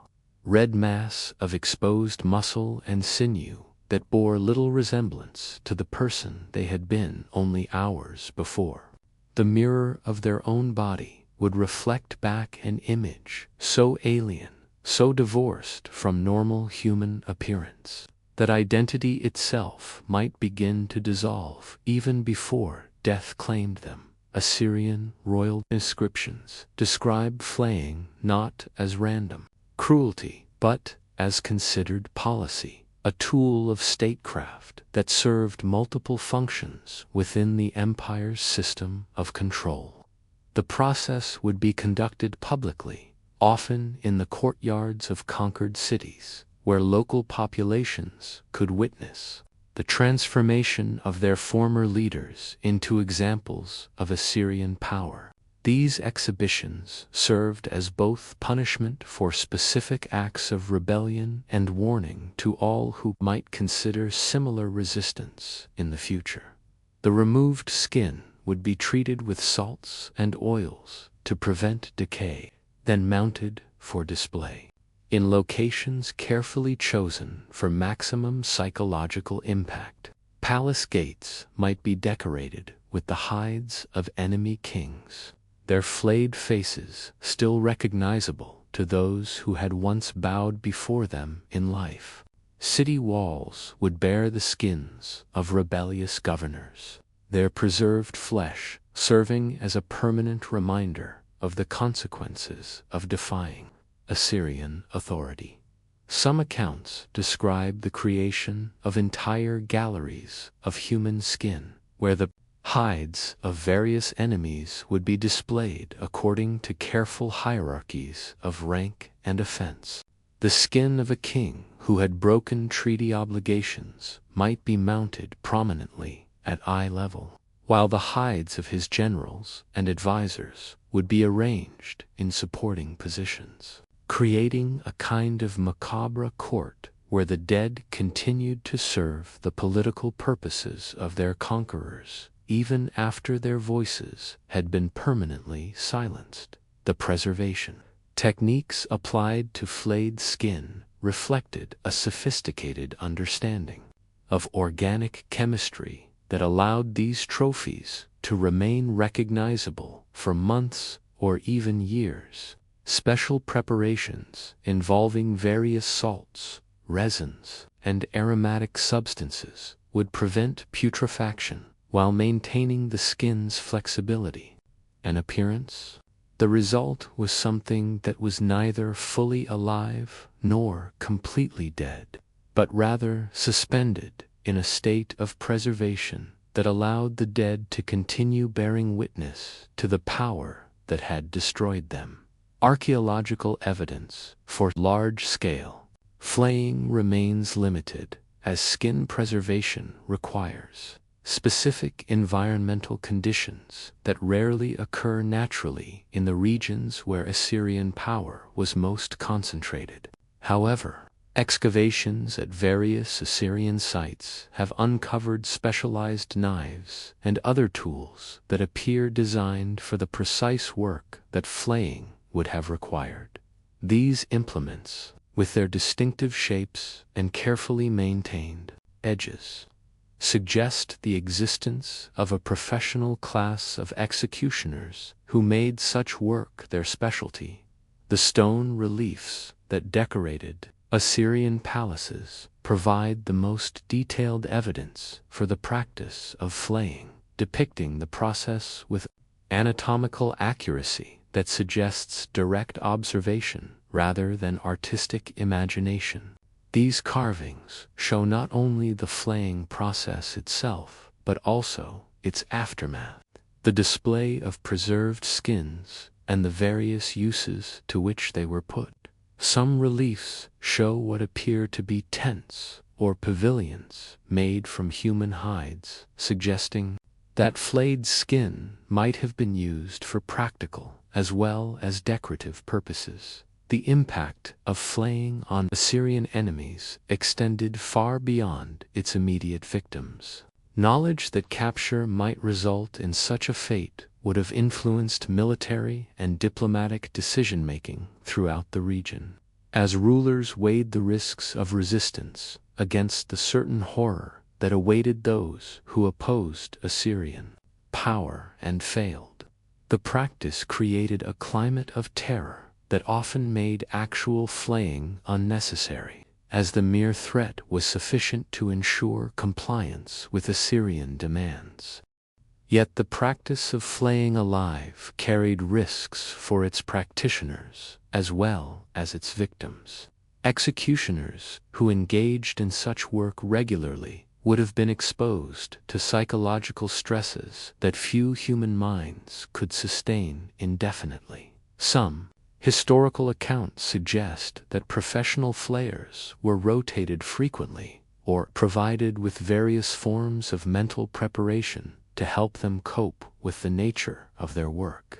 The boundary between civilization and barbarity, already thin in a culture that practiced systematic flaying, might have become even more blurred for those whose daily labor involved the methodical destruction of human beings. The decline of the Assyrian Empire coincided with changes in the practice of flaying, as conquering powers brought different approaches to the administration of terror and the display of authority. The Babylonians and Persians who inherited Assyrian territories had their own methods of dealing with enemies, often favoring forms of execution that were no less fatal but somewhat less elaborate in their cruelty.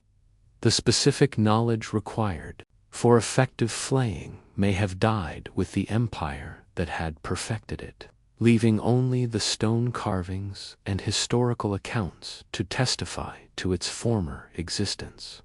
Modern forensic pathologists, when they encounter descriptions of ancient flaying, often focus on the technical challenges that such a procedure would have presented. The removal of intact human skin requires considerable anatomical knowledge and surgical skill, suggesting that Assyrian practitioners had developed techniques that were sophisticated by any standard. Their analyses indicate that successful flaying would have demanded not only sharp instruments and steady hands, but also detailed understanding of human anatomy that approached medical expertise. The preservation of flayed skin for display purposes would have required additional knowledge in the realm of what we might now call organic chemistry. The various salts, oils, and other substances used to prevent decay suggest familiarity with principles of preservation that would not be fully understood by European scientists until many centuries later. This technical sophistication indicates that flaying was not a crude expression of primitive brutality, but rather a refined technique that represented considerable intellectual and practical achievement. However morally repugnant its application, the psychological effects of witnessing flaying would have extended far beyond the immediate audience present at executions. Word of such events would spread throughout the empire and beyond, carried by traders, diplomats, and refugees who bore second-hand testimony to horrors that exceeded normal human experience. The very knowledge that such punishments existed would have colored interactions between Assyrians and their subjects, creating atmospheric conditions of fear that permeated daily life, even in times of apparent peace. The religious dimensions of flaying in Assyrian culture remain somewhat obscure, but evidence suggests that the practice may have had ritual as well as political significance. Some sources indicate that flayed skins were occasionally offered to gods as proof of the king's effectiveness in destroying enemies, transforming what might otherwise be seen as mere cruelty into a form of religious service. This sanctification of extreme violence reflects the complex ways in which ancient societies integrated their most brutal practices into broader systems of meaning and value. Today, the practice of flaying alive exists primarily in historical records and archaeological evidence, its techniques lost except to scholars who study it from safe academic distances. Modern readers encounter it as an artifact of a more barbarous time, perhaps grateful that such elaborate forms of cruelty have been abandoned in favor of more humane approaches to justice and statecraft. Yet, the stone reliefs of Assyrian palaces continue to stare out from museum walls, their carved scenes of systematic skin removal serving as permanent testimony to human capacity for cruelty when it is organized, systematized, and elevated to the level of state policy. The flayed victims of Assyrian power speak to us across millennia, not through voices long silenced, but through the preserved images of their destruction, their suffering frozen in stone as permanently as their actual skins were once preserved for display on palace walls. In their silent testimony, we encounter questions that transcend their historical moment. What transforms systematic cruelty from individual pathology into cultural institution? How do societies convince themselves that elaborate suffering serves purposes greater than the satisfaction of sadistic impulses?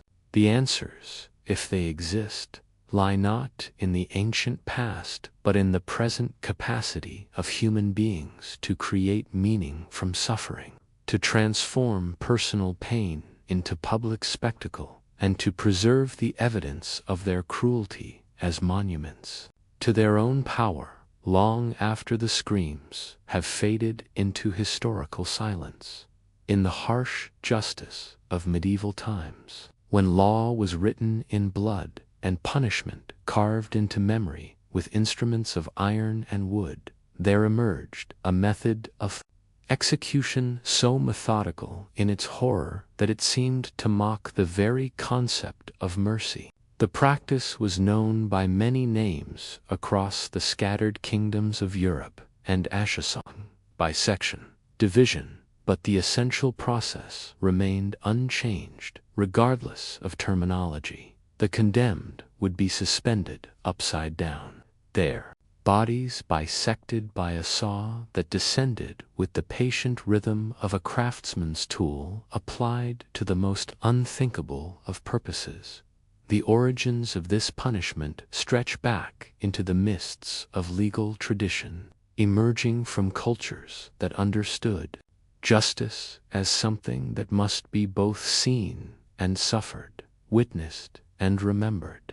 Unlike the swift stroke of an executioner's sword or the sudden drop of a gallows trap, sawing transformed death into a prolonged performance, a spectacle of endurance that could last for hours while crowds gathered to witness the systematic division of a human being into constituent parts that had once formed a living whole.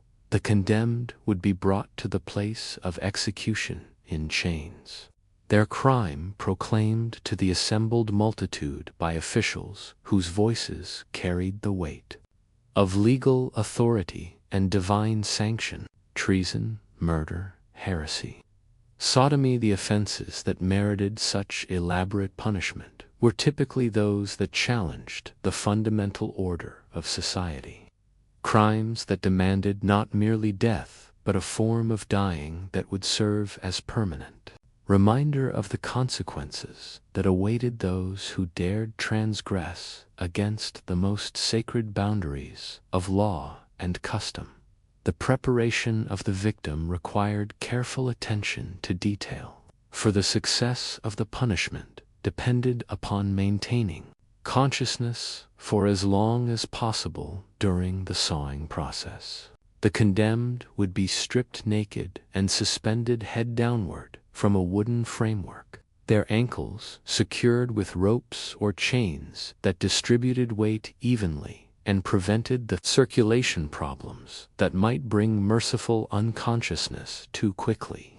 This inverted position served multiple purposes. It ensured maximum blood flow to the brain, it created optimal access for the saw, and it added an additional element of degradation that transformed the victim into something less than human. Even before the cutting began, the saw itself was typically a large, two-handled instrument designed for cutting timber, its teeth sharp enough to bite through flesh and bone, yet spaced widely enough to prevent clogging with the various materials it would encounter as it progressed through the human body.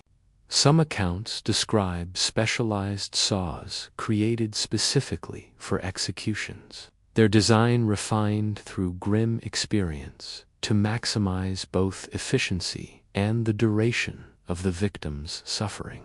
The metal would gleam in whatever light was available. For nighttime executions, sunlight for daytime spectacles, its surface unmarked by previous use.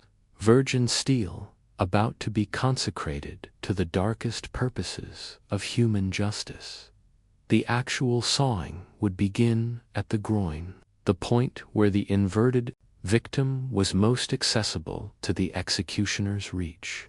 Two men would typically work the saw, one on each end, their motions coordinated through practice until they achieved a rhythm that balanced speed. The first stroke would part clothing and flesh with shocking ease, the saw's teeth encountering less resistance than they might meet in seasoned timber, the human body revealing its fundamental softness when confronted with properly applied steel. As the sawing progressed, the victim would experience forms of agony that challenged the very limits of human endurance and consciousness.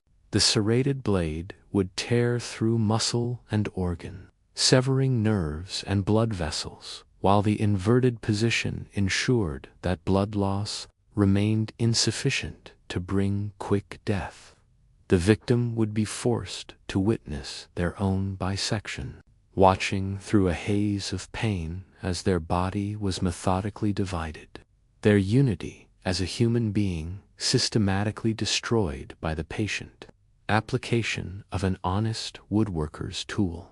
The crowd's reaction would evolve as the execution progressed, from initial spectacle to prolonged ordeal.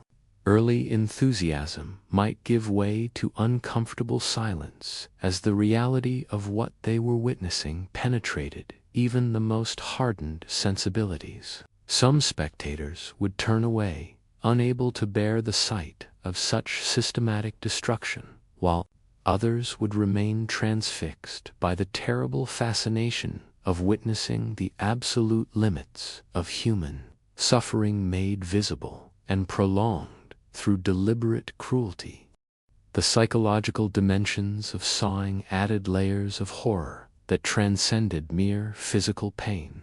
The victim would remain conscious long enough to understand what was happening to them, to comprehend their transformation from unified human being into separated parts that would soon cease to function as a coherent whole. This forced awareness of their own destruction created a form of existential terror that exceeded bodily suffering, challenging the victim's sense of identity and unity, even as their physical integrity was literally severed by the advancing blade. The duration of the sawing depended upon various factors: the skill of the executioners, the sharpness of the saw, the physical condition of the victim, and the specific anatomy encountered as the blade advanced. Some accounts describe executions that lasted several hours, with the victim remaining conscious and vocal until the saw reached vital organs, whose severing finally brought death. Others suggest that shock or blood loss might claim the condemned more quickly, though the inverted position was specifically chosen to minimize such merciful interventions. Chronicles from various medieval kingdoms provide fragmentary accounts of sawing executions, though the extreme nature of the punishment made it relatively rare compared to hanging, beheading, or burning. The elaborate preparation required, the specialized equipment needed, and the prolonged time investment made sawing a luxury of sorts in the economy of medieval justice's form of execution reserved for the most heinous crimes or the most important criminals. Its own rituals and customs. The separated parts of the victim's body might be displayed in different locations, serving as a distributed warning that reached multiple communities simultaneously. A head might be mounted on a city gate, while the torso was left at a crossroads. The legs displayed in the marketplace, a human geography of deterrence that transformed the entire execution into an educational experience for the broadest possible audience.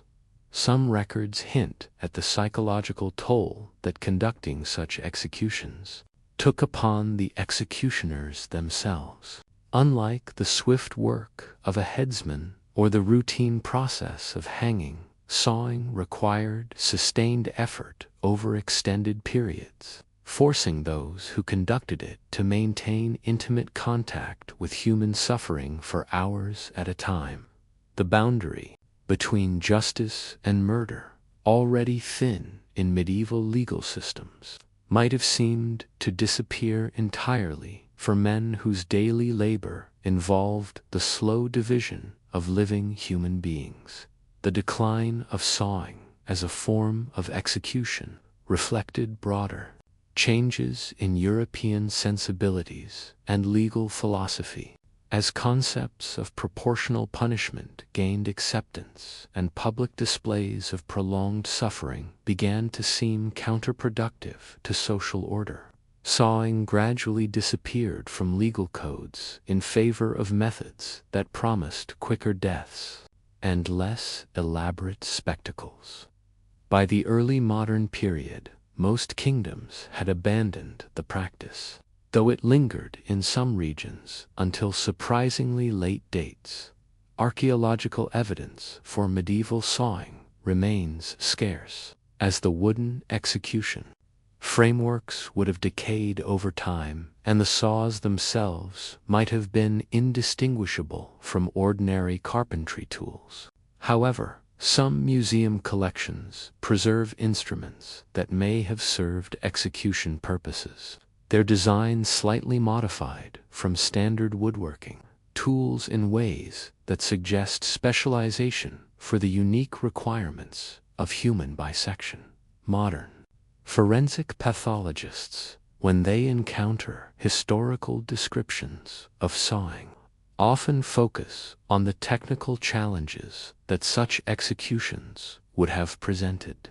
The human body's anatomy creates specific obstacles for sawing that would not be encountered in woodwork, requiring executioners to develop specialized knowledge and techniques. Their analyses suggest that successful sawing would have demanded not only physical strength and endurance, but also detailed understanding of human anatomy that approached medical expertise.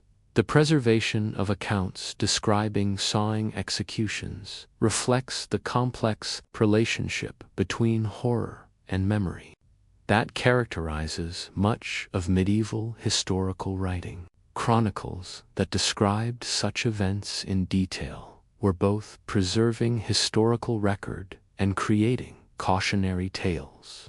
Documents that served multiple purposes within societies that understood suffering as both punishment and education. These accounts allow modern readers to glimpse not only the practices themselves, but also the mental frameworks that made them seem not only acceptable but necessary. The international dimension of sawing, its appearance in various forms across different cultures and kingdoms, suggests that the practice emerged from shared human impulses toward elaborate punishment rather than from cultural diffusion or imitation.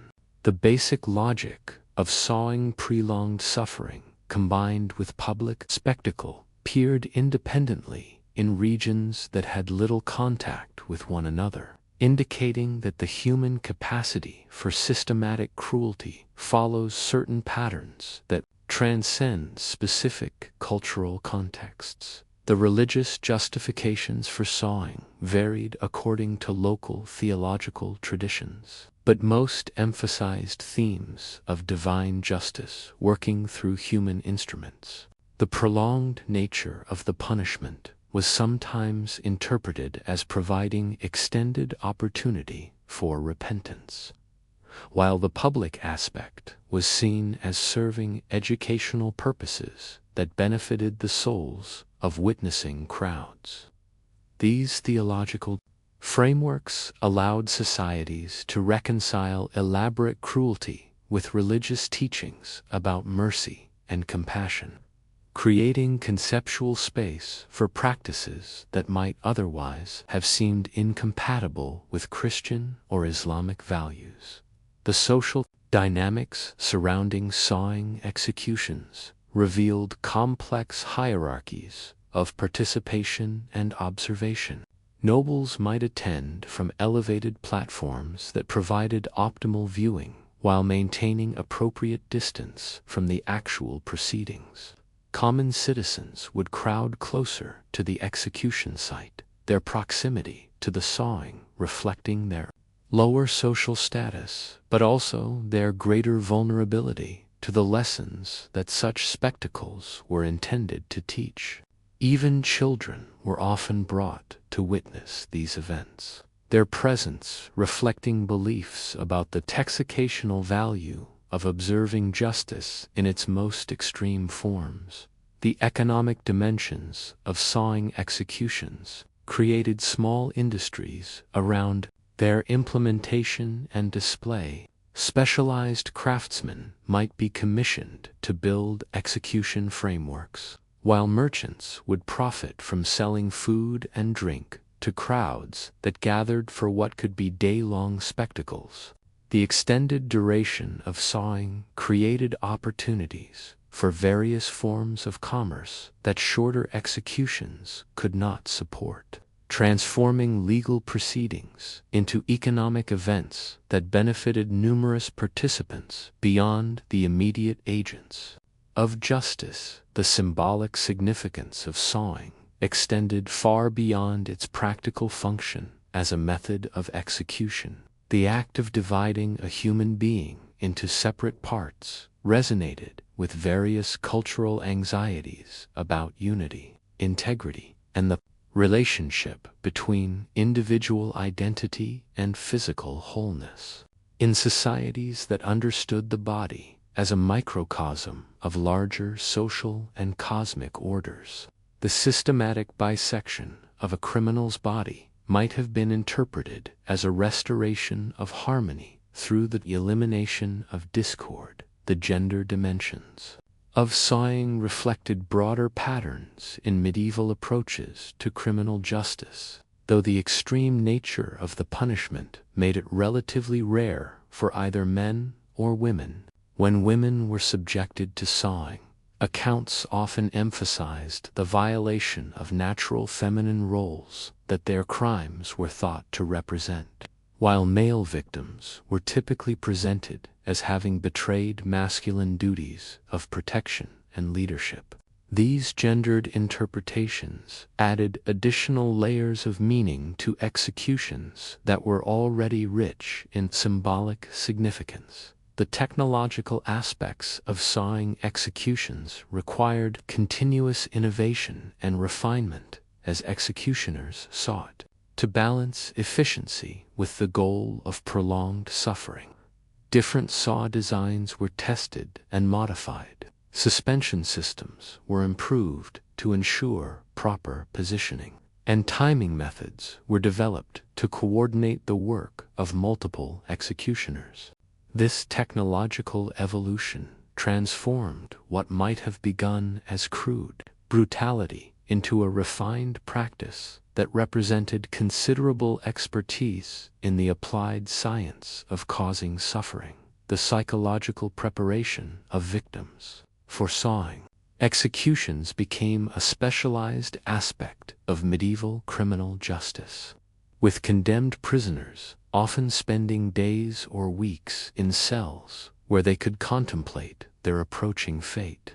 Some accounts describe elaborate rituals of confession and final preparation, where priests would work to prepare the soul for its violent separation from the body. These preparatory processes served both religious and practical purposes, potentially making victims more compliant during the actual execution while ensuring that their deaths occurred within appropriate spiritual frameworks. The documentation of sawing executions created lasting records that served multiple purposes within medieval legal and cultural systems. Detailed accounts of particularly notable executions might be copied and distributed to other jurisdictions, spreading knowledge of effective techniques, while reinforcing the authority of legal systems that could implement such elaborate punishments.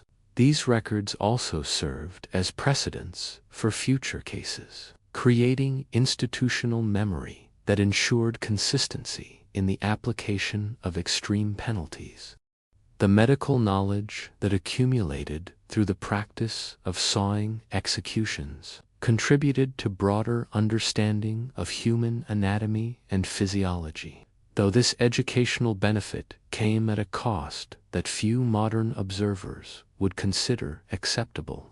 Executioners who regularly conducted sawings would have acquired detailed knowledge of internal human structures that might rival that of contemporary physicians, though their expertise was applied to destructive rather than healing purposes. This knowledge occasionally found application in other contexts, contributing to the gradual advancement of medical understanding, even as its primary purpose remained the infliction of suffering. The international legal discussions that occasionally arose around sawing executions reflected growing awareness of the need for some degree of consistency in approaches to criminal justice. Diplomatic correspondence from the medieval period sometimes included references to execution methods, as kingdoms sought to balance their desire for effective deterrence with their need to maintain civilized relationships with neighboring powers. These diplomatic considerations occasionally influenced the choice of execution methods, leading some rulers to abandon sawing in favor of punishments that were no less fatal but somewhat less likely to offend foreign sensibilities. The artistic representations of sawing executions in medieval manuscripts and later printed materials served both documentary and cautionary purposes, preserving visual evidence of practices that might otherwise exist only in written accounts. These images, often stylized according to the artistic conventions of their time, provided templates for understanding sawing that influenced how subsequent generations interpreted historical accounts.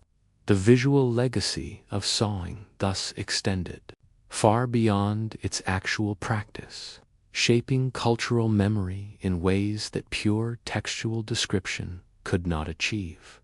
The decline and eventual disappearance of sawing as a legal punishment reflected broader transformations in European society that extended far beyond criminal justice. Changing economic structures, evolving religious sensibilities, new philosophical approaches to human dignity, and practical concerns about social order all contributed to the gradual abandonment of elaborate execution methods in favor of approaches that emphasized efficiency over spectacle. The end of sawing marked not just a change in legal practice, but a fundamental shift in how societies understood the relationship between justice, suffering, and public order. Today, sawing executions exist primarily in historical records and scholarly analyses, their techniques studied by academics who approach them from safe intellectual distances. Modern readers encounter these accounts as evidence of humanity's capacity for systematic cruelty, perhaps grateful that such practices have been abandoned in favor of more humane approaches to criminal justice. Yet the questions that sawing executions raise about the relationship between justice and vengeance, between public order and individual suffering, remain relevant to contemporary discussions about punishment and its proper limits. The saws themselves, those implements that briefly served as instruments of the most elaborate torture, have long since returned to their proper purposes in workshops and forests, their brief service in the cause of medieval justice forgotten except by historians who study the darker chapters of human legal development.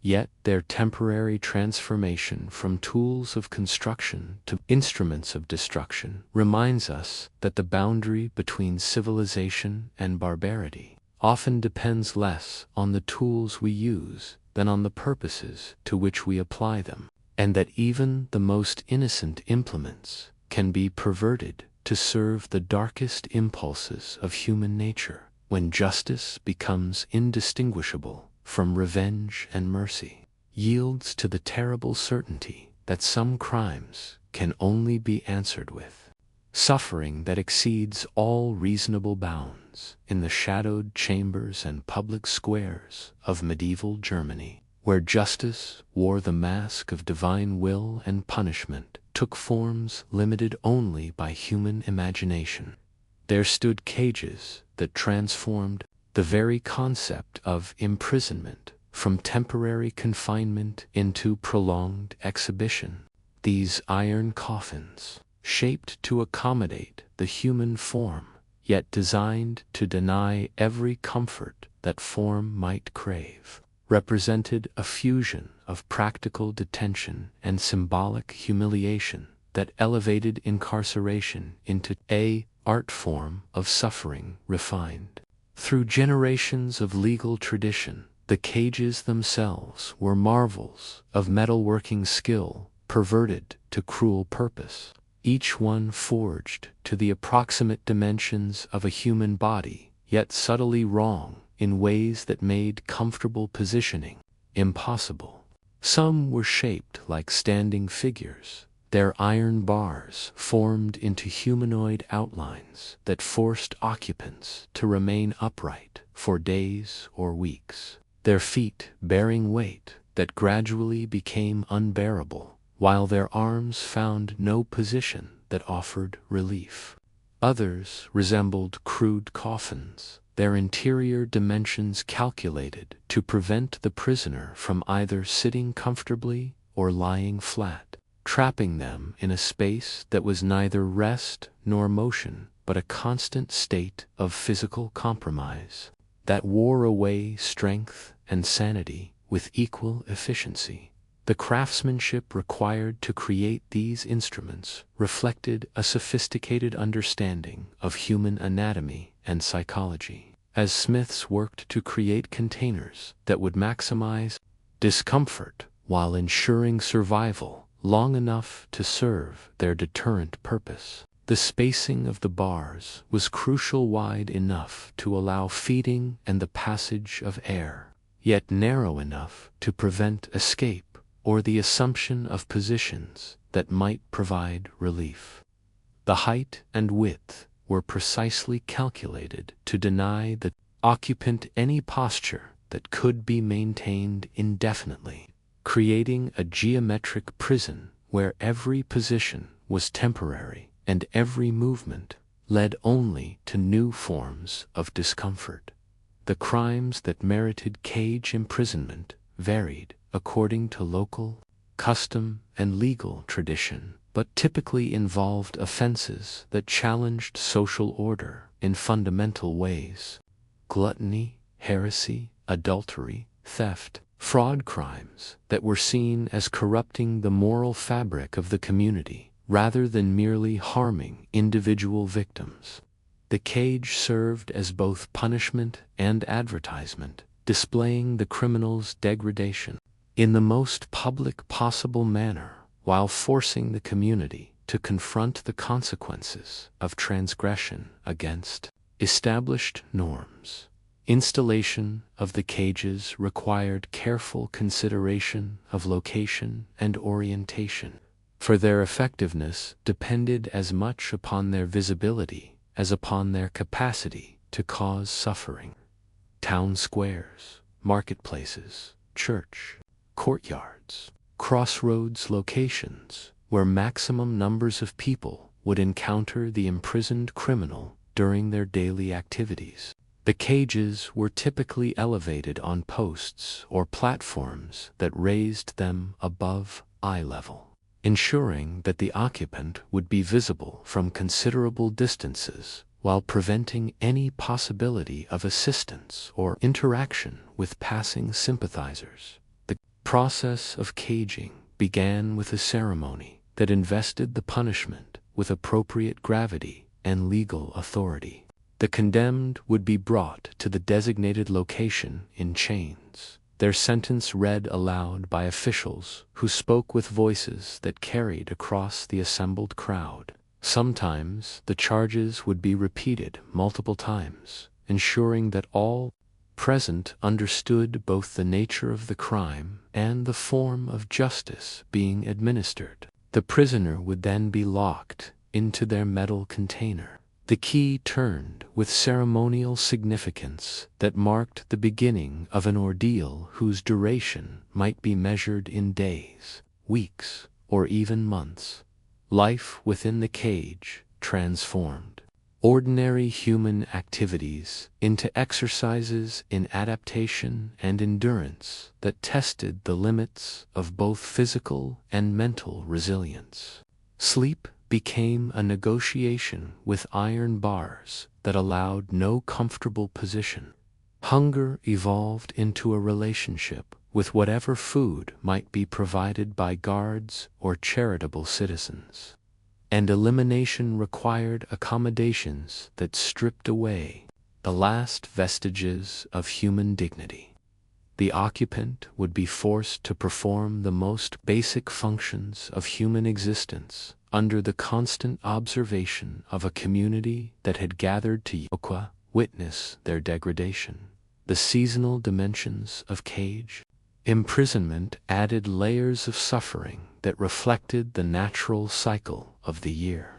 Summer brought blazing heat that turned the metal container into an oven, the iron bars conducting solar energy directly into the prisoner's flesh while providing no shade or relief from the relentless sun.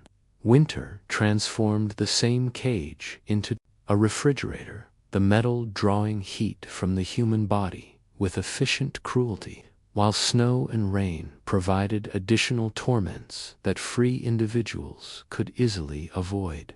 Spring and autumn offered more moderate temperatures, but brought their own challenges in the form of variable weather that could shift from comfort to torment within the span of hours. The social dynamics surrounding caged prisoners created complex relationships between the condemned and the community that had imprisoned them. Some citizens would gather daily to observe the prisoners' condition, their visits becoming a form of entertainment that competed with other diversions available in medieval towns. Children would be brought to see the caged criminal, their parents, using the spectacle as an educational opportunity to illustrate the consequences of transgression against social norms. Priests might visit to offer spiritual counsel, their presence serving both charitable and propaganda purposes as representatives of the same moral order that had imposed the cage sentence. Feeding arrangements for caged prisoners varied according to local custom and the specific nature of their crimes. Some communities provided minimal sustenance from public funds, viewing the preservation of life as necessary for the punishment to serve its full deterrent purpose. Others relied upon charitable contributions from citizens, who might be moved to provide food or water out of pity for the prisoner's condition. Particularly despised criminals might be left to depend entirely upon whatever sustenance they could obtain through begging, their survival becoming a matter of public whim that added psychological dimensions to their physical suffering. The birds presented a constant challenge to caged prisoners, as crows, ravens, and other scavengers quickly learned to associate the elevated metal containers with sources of food and entertainment. These creatures would perch upon the cage bars, their sharp beaks and claws adding new forms of torment to an already unbearable situation.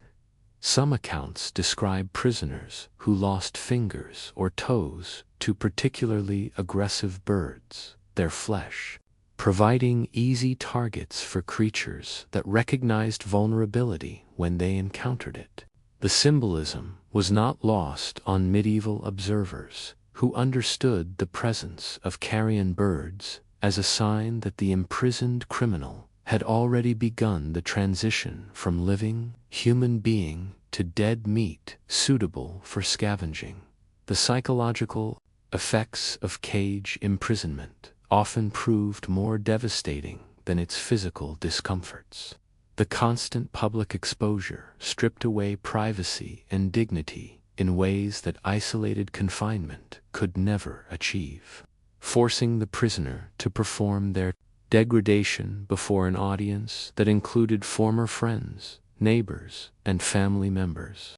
The inability to escape observation meant that every moment of weakness, every cry of pain, every involuntary bodily function became part of a public performance that reinforced the community's understanding of justice while systematically destroying the prisoner's sense of individual identity. Weather provided both relief and additional torment for caged prisoners, as seasonal changes brought new challenges and opportunities for suffering. Rain might provide welcome water for drinking, while simultaneously creating conditions of cold and dampness that chilled the body and promoted disease. Wind could carry away offensive odors, while also bringing dust, debris, and flying insects. That added new forms of irritation to an already comprehensive catalog of discomfort. Snow and ice created beautiful scenes that mocked the prisoner's condition while threatening them with frostbite and exposure that could result in permanent injury or death. The maintenance of cage sites required ongoing attention from municipal authorities, who had to balance the deterrent value of public display against practical concerns about sanitation, public health, and civic order. Dead prisoners had to be removed promptly to prevent the spread of disease, while living occupants needed enough care to ensure their survival for the duration of their sentences. These practical considerations often influenced the evolution of cage design and deployment. As communities learned from experience what forms of imprisonment were most effective in achieving their goals of deterrence and public education, the legal frameworks surrounding cage imprisonment reflected broader medieval approaches to criminal justice that emphasized public demonstration of authority over private punishment or rehabilitation. Sentences were typically specified in terms of duration rather than conditions, with predetermined periods that might range from days to months, depending upon the severity of the crime and the status of the criminal. Appeals processes were virtually non-existent, as cage imprisonment was typically reserved for offenses that had been clearly proven and publicly acknowledged. The international variations in cage design and deployment reflected regional differences in legal tradition, expertise, and cultural attitudes toward public punishment. Germanic regions tended to favor more elaborate constructions that incorporated symbolic elements related to the specific crimes being punished, while other areas preferred simpler designs that prioritized functionality over symbolism. Some communities developed standardized cage specifications that ensured consistency in punishment across different cases, while others allowed for customization that reflected the particular circumstances of individual crimes. The documentation of cage imprisonments created records that served multiple purposes within medieval administrative and legal systems. Detailed accounts of sentences served and conditions endured provided precedents for future cases while creating institutional memory that informed policy decisions about the effectiveness of different approaches to punishment. These records also served diplomatic purposes, as communities sought to demonstrate their commitment to justice and order to neighboring jurisdictions and higher authorities who might question their approaches to maintaining social control.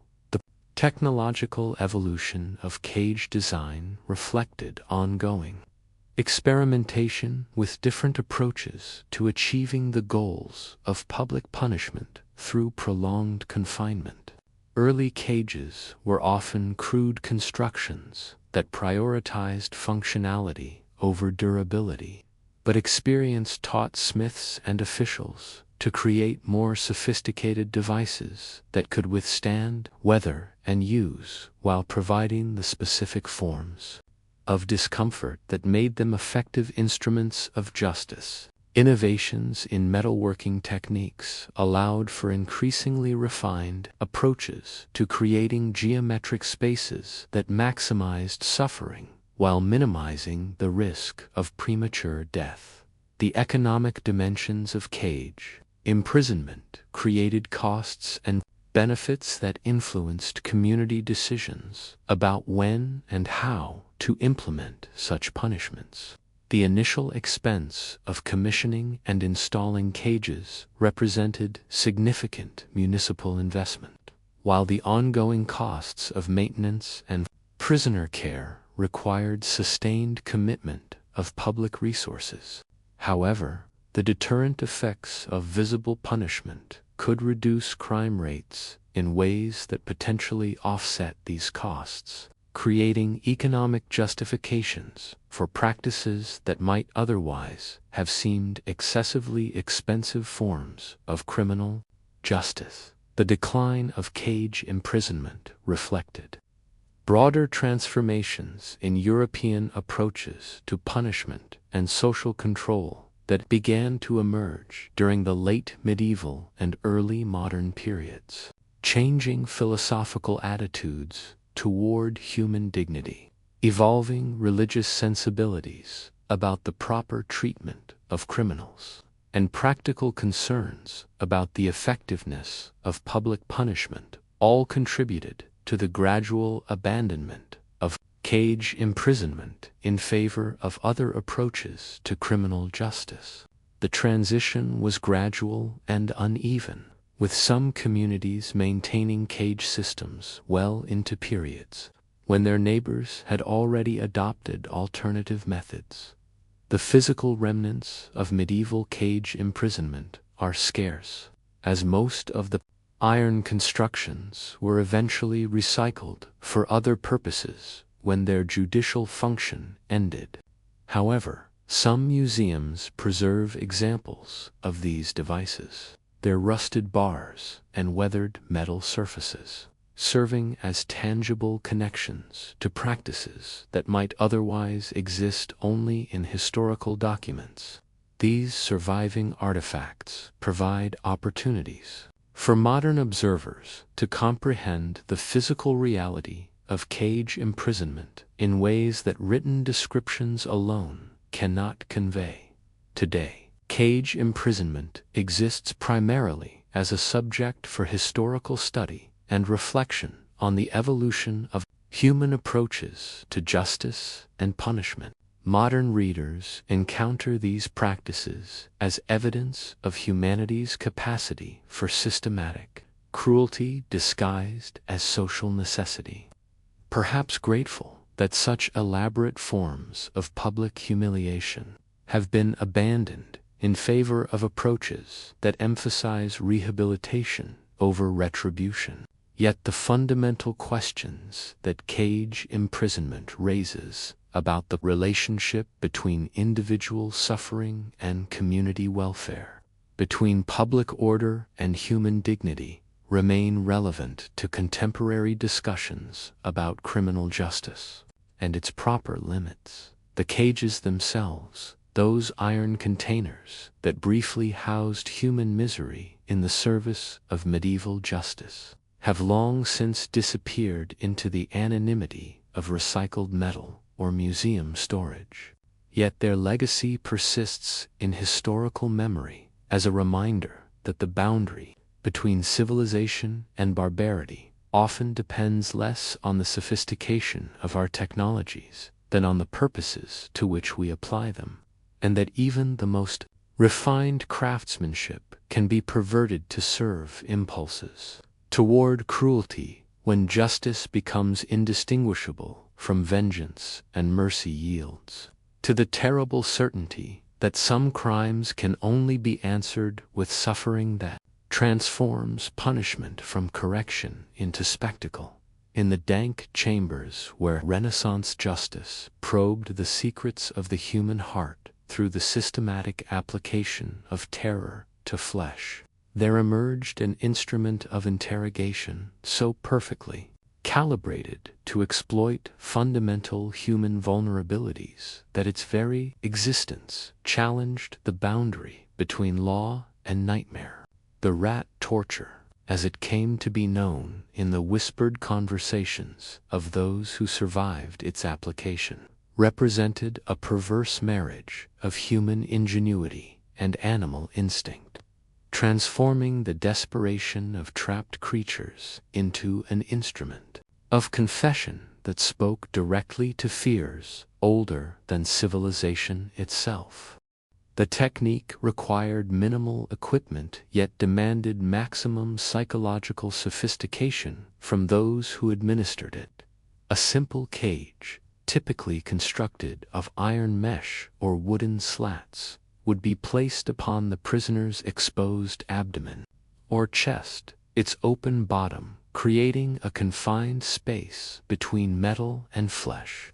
Within this makeshift arena, several rats would be introduced, creatures whose survival instincts would soon transform them from mere animals into agents of judicial inquiry, their natural behaviors weaponized in service of extracting truth from reluctant tongues. The rats themselves were carefully selected for their size, temperament, and hunger level, as these factors would determine the effectiveness of the interrogation that was to follow.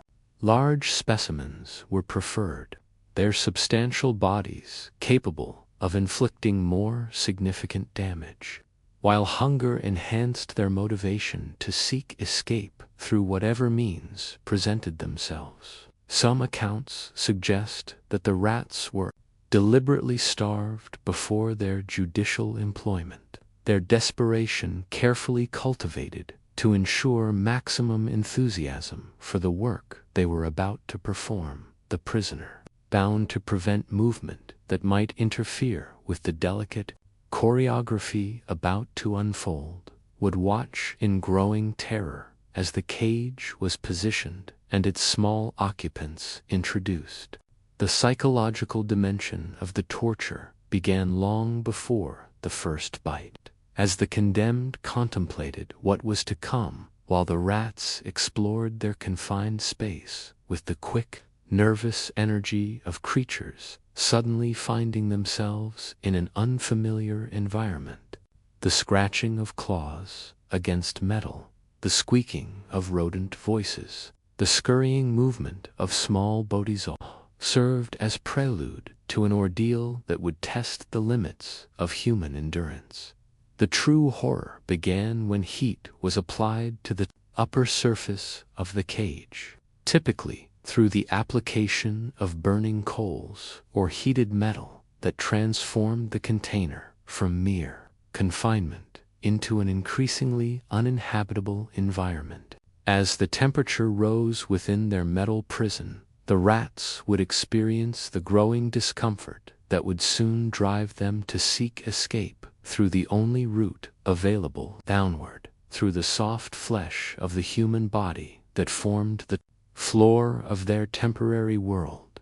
The rats' initial explorations would be tentative, small nips and scratches as they tested the nature of their environment and sought to understand the obstacles that prevented their escape. But as the heat above intensified and their situation became increasingly desperate, their efforts would grow more determined, their sharp teeth and claws working with increasing urgency to create the opening that would lead them to safety. The prisoner would feel each bite, each scratch, each increasingly frantic attempt at excavation as the animals above fought for their lives through the systematic destruction of the human landscape beneath them. The progression from superficial wounds to serious penetration could be controlled through careful manipulation of the heat applied to the cage, allowing interrogators to calibrate the intensity of the torture according to the resistance offered by their subject. Too little heat and the rats might remain relatively passive, their escape attempts half-hearted and ineffective. Too much, and they might work with such frenzied desperation that death would come too quickly, ending the interrogation before the desired confessions could be extracted. The art lay in finding the precise temperature that would motivate the rats to persistent effort without driving them to suicidal frenzy as the rats began their excavation of human flesh. Working with the single-minded determination of creatures whose survival depended upon their success, the prisoner would experience layers of agony that transcended simple physical pain. The sensation of small creatures burrowing into one's body carried psychological implications that could shatter sanity even before the physical damage became life-threatening. The knowledge that one's own flesh was being consumed by desperate animals, that one's body had become both prison and escape route for creatures fighting for their lives, created forms of existential horror that exceeded mere torture and approached the realm of complete identity dissolution. The sounds emanating from the torture chamber would create their own form of psychological warfare.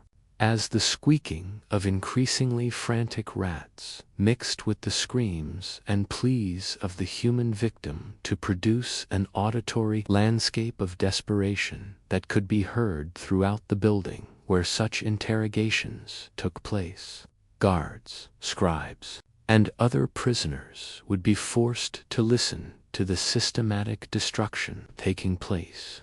The rat torture thus extended its psychological impact far beyond its immediate victim, creating atmospheric conditions of terror that affected all who came within earshot of its application. The duration of rat torture varied according to numerous factors: the size and number of rats employed, the temperature maintained within the cage, the physical condition of the victim, and their psychological resistance to the pressure for confession. Some sessions might last only minutes before the prisoner's resolve cracked and the desired admissions poured forth. Others could continue for hours, the rats making steady progress through layers of skin, fat, and muscle, while their human host writhed in agony. It grew more intense with each passing moment. The confessions extracted through rat torture often bore little resemblance to factual truth, as victims would typically admit to anything that might end their ordeal, regardless of their actual guilt or innocence. The technique was thus more effective at producing statements than at uncovering facts, serving the political and legal needs of authorities who required documented admissions of guilt rather than accurate information about actual crimes. The transcripts of such sessions, carefully recorded by scribes who maintained professional detachment while human beings were systematically consumed by desperate animals, provide disturbing insights into the relationship between legal procedure and systematic cruelty. The medical knowledge that accumulated through the practice of rat torture contributed to understanding of human anatomy and pain tolerance, though this educational benefit came at costs that few would consider acceptable. By modern standards, interrogators who regularly employed the technique developed expertise in reading the signs of approaching unconsciousness or death, learning to recognize the moment when further pressure would yield no additional confessions because the victim had passed beyond the reach of terrestrial concerns. This knowledge occasionally found application in other contexts, contributing to the gradual advancement of medical understanding, even as its primary purpose remained the extraction of testimony through the systematic application of animal desperation to human flesh. The psychological preparation of both victims and rats represented a crucial aspect of the torture's effectiveness, as the mental state of both species would significantly influence the outcome of their forced interaction. Prisoners might be brought to observe previous rat tortures, their imaginations primed with detailed knowledge of what awaited them if they continued to resist interrogation. The rats, conversely, might be conditioned through controlled starvation and confinement to ensure maximum desperation when finally introduced to their human hosts.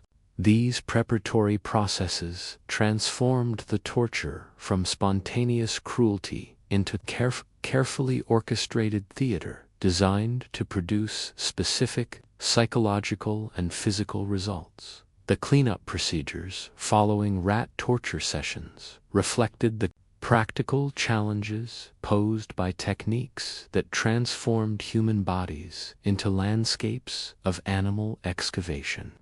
The removal of rats from their victims required careful attention, as the animals might become lodged within wounds they had created, or might continue their desperate escape attempts even after the formal conclusion of the interrogation. Medical attention for survivors was typically minimal, as authorities often viewed the wounds as appropriate consequences for the crimes that had necessitated such extreme measures of investigation. The social dimensions of rat torture reflected broader patterns in Renaissance approaches to criminal justice, where the extraction of confession was often considered more important than the preservation of life or the accuracy of information obtained. Communities that employed such techniques typically did so within legal frameworks that prioritized the maintenance of social order over individual rights, creating institutional contexts where extreme cruelty could be justified as necessary for the protection of collective welfare. The rat torture thus served multiple social functions, simultaneously extracting confessions, deterring future crime, and demonstrating the lengths to which authority would go to maintain control. The documentation of rat torture sessions created records that served various purposes within Renaissance legal and administrative systems.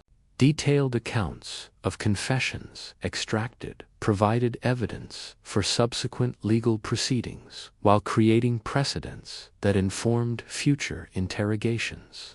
The careful recording of techniques, durations, and results contributed to the development of what might be considered a primitive science of torture, where different approaches could be compared and refined based on their effectiveness in producing desired outcomes.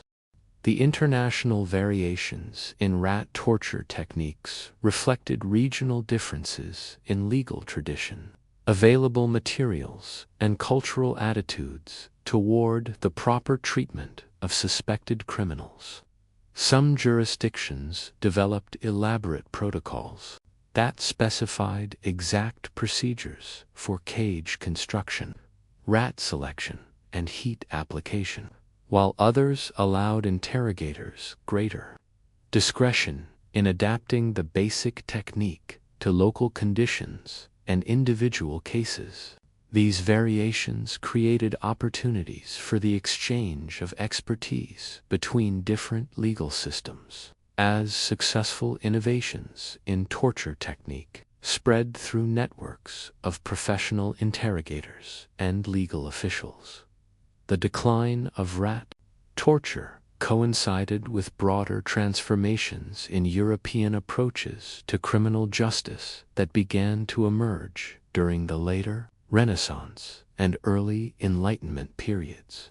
Changing philosophical attitudes toward human dignity, evolving legal concepts about the reliability of testimony extracted under duress, and practical concerns about the effectiveness of confession-based prosecution all contributed to the gradual abandonment of rat torture in favor of other investigative methods. The transition was neither immediate nor uniform, with some jurisdictions maintaining rat torture capabilities well into periods when their neighbors had already adopted alternative approaches to criminal investigation.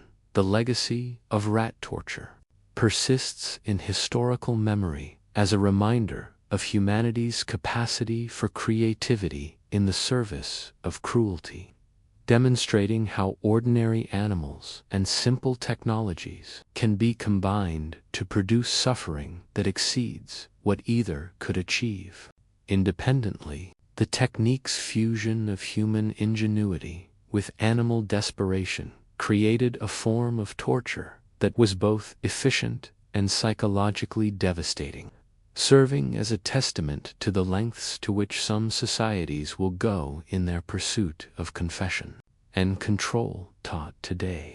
Rat torture exists primarily as a subject for historical study and reflection on the evolution of human approaches to investigation and punishment. Modern readers encounter these accounts as evidence of practices that seem almost incomprehensibly cruel, perhaps grateful that such techniques have been abandoned in favor of approaches that emphasize evidence over confession and rehabilitation over retribution.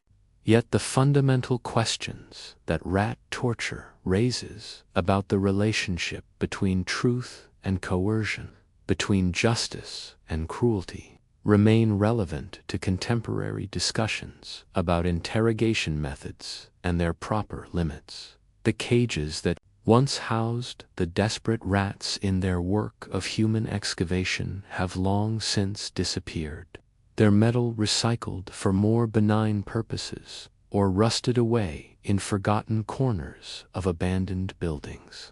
Yet their brief service in the cause of Renaissance justice left marks that extended far beyond the physical scars they helped create, contributing to cultural memories of an era when the pursuit of truth was considered to justify the systematic application of animal terror to human flesh, and when the screams of the tortured were considered an acceptable price to pay for the confessions that legal systems demanded as proof of their effectiveness in maintaining social order. In the shadowed chambers of the Spanish Inquisition, where faith and fear intertwined like lovers in a dance of salvation and damnation, there rested upon wooden tables an instrument so simple in its construction, yet so refined in its cruelty, that it seemed to mock the very concept of divine mercy. The heretic's fork, as it came to be known in the whispered conversations of those who survived its application, consisted of nothing more than a metal rod crowned with sharp prongs at either end. Yet in its elegant simplicity lay the power to transform the human voice from instrument of prayer or protest into an agent of its own torment. The device measured no more than a handspan in length, its central shaft crafted from iron or steel that had been polished to a dull gleam that caught the flickering light of the chamber's eternal candles. At each end, two sharp tines extended like the fingers of an accusing hand, their points honed to needle sharpness through the patient work of smiths who understood that precision in metalcraft could become precision in suffering when properly applied. Between these twin clusters of metal thorns, leather straps, weighted with the patience of inanimate objects consecrated to holy purpose, ready to embrace human flesh in bonds that would transform rest into torment and silence into agony. The theological justification for the heretic's fork reflected the Inquisition's sophistication, understanding of the relationship between physical suffering and spiritual purification. The device was designed not merely to cause pain, but to create specific conditions that would facilitate the extraction of confession, while serving the broader goals of doctrinal education and heretical correction. The positioning of the fork between chin and chest, or alternatively between chest and throat, ensured that the victim could neither lower their head in sleep nor raise it in defiance, creating a state of enforced vigilance that mirrored the spiritual alertness that the Church demanded from all faithful souls. The application of the heretic's fork required careful attention to anatomical detail and psychological timing, as its effectiveness depended upon achieving precise positioning that would maximize discomfort while preserving the victim's ability to speak when confession became imminent. The lower prongs would be placed against the soft tissue beneath the chin, their sharp points creating pressure that increased with any downward movement of the head, while the upper tines rested against the chest or throat, their positioning calculated to create complementary pressure that rendered any head position uncomfortable yet none impossible to maintain temporarily.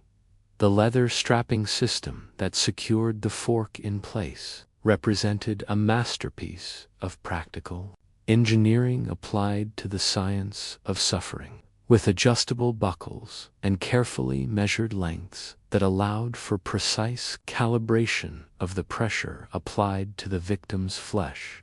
Too loose, and the device would fail to achieve its intended effect of denying rest and comfort. Too tight, and death might come too quickly, ending the interrogation before the desired spiritual benefits could be achieved.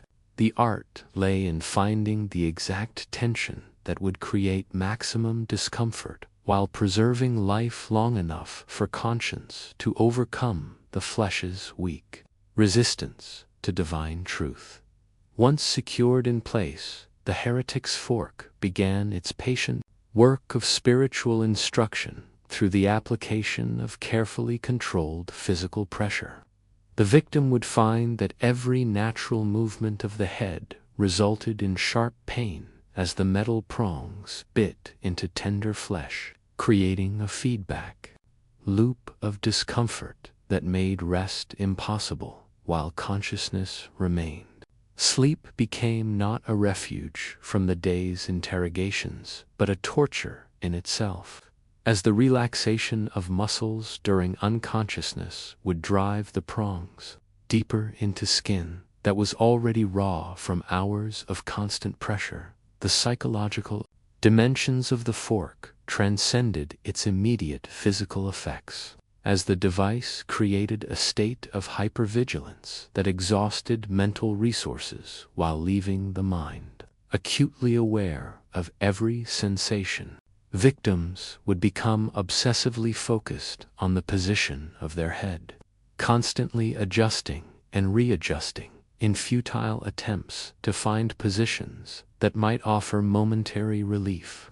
This obsessive self-monitoring served the Inquisition's purposes by fragmenting attention and making it difficult for prisoners to maintain the mental discipline necessary for sustained resistance to interrogation. The symbolic significance of the fork's positioning resonated with various Christian theological concepts about the relationship between word and flesh, between confession and salvation. By placing the device between the organs of speech and the organs of breath, the Inquisitors created a physical metaphor for the choice that faced all heretics: speak the truth and find relief, or remain silent and continue suffering.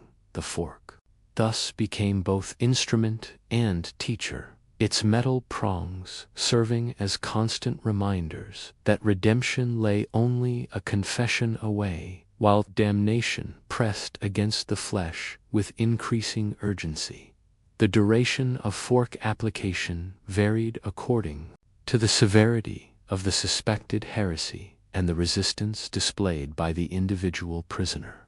Some victims would break within hours, their resolve crumbling as exhaustion and pain combined to overwhelm their capacity for sustained defiance. Others might endure days of the fork's embrace, their stubbornness interpreted by Inquisitors as evidence of the depth of their heretical corruption and the correspondingly greater need for intensive spiritual intervention through continued physical pressure.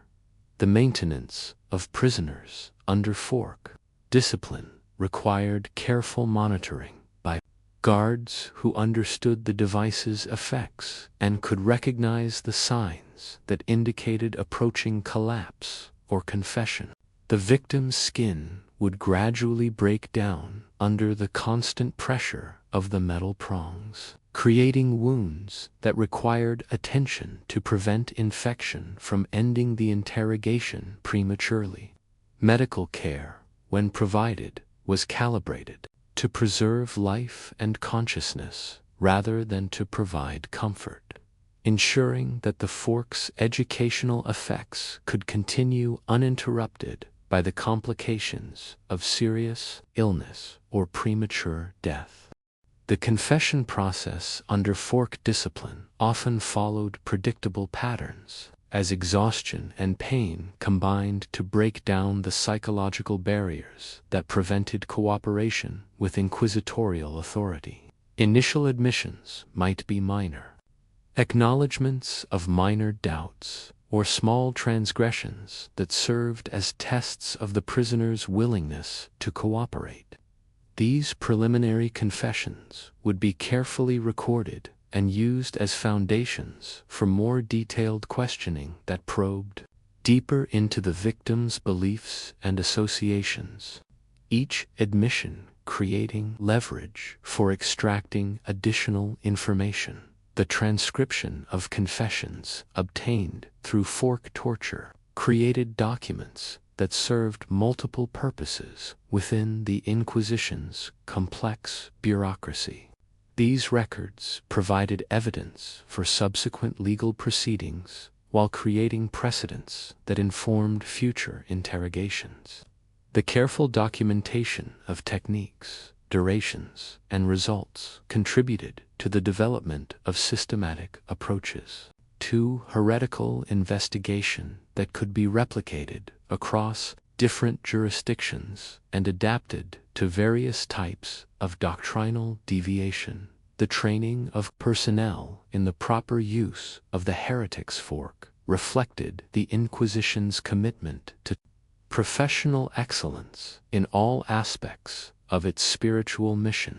Interrogators would receive instruction in the device's application, learning to recognize the optimal positioning that would produce maximum effect while minimizing the risk of premature death or permanent injury that might interfere with the prisoner's eventual return to Christian fellowship. This professional development ensured consistency in the application of fork discipline across different locations and circumstances. The psychological effects on interrogators who regularly employed the fork represented a consideration that received less attention than the spiritual welfare of the prisoners under their care. The daily administration of carefully controlled suffering required emotional detachment that might prove difficult to maintain over extended periods, particularly when dealing with prisoners whose only crime was adherence to beliefs that had once been considered acceptable within Christian doctrine. Some historical accounts suggest that interrogator rotation was practiced to prevent the development of excessive sympathy or, conversely, excessive cruelty that might interfere with the extraction of reliable confessions. The economic dimensions of fork production and maintenance created small industries that served the core Inquisition's operational needs while contributing to broader patterns of technological development in metalworking and precision manufacture. Specialist smiths might be commissioned to produce forks according to exact specifications that had been refined through experience, while other craftsmen would focus on the leatherwork necessary for the strapping systems that secured the devices in place.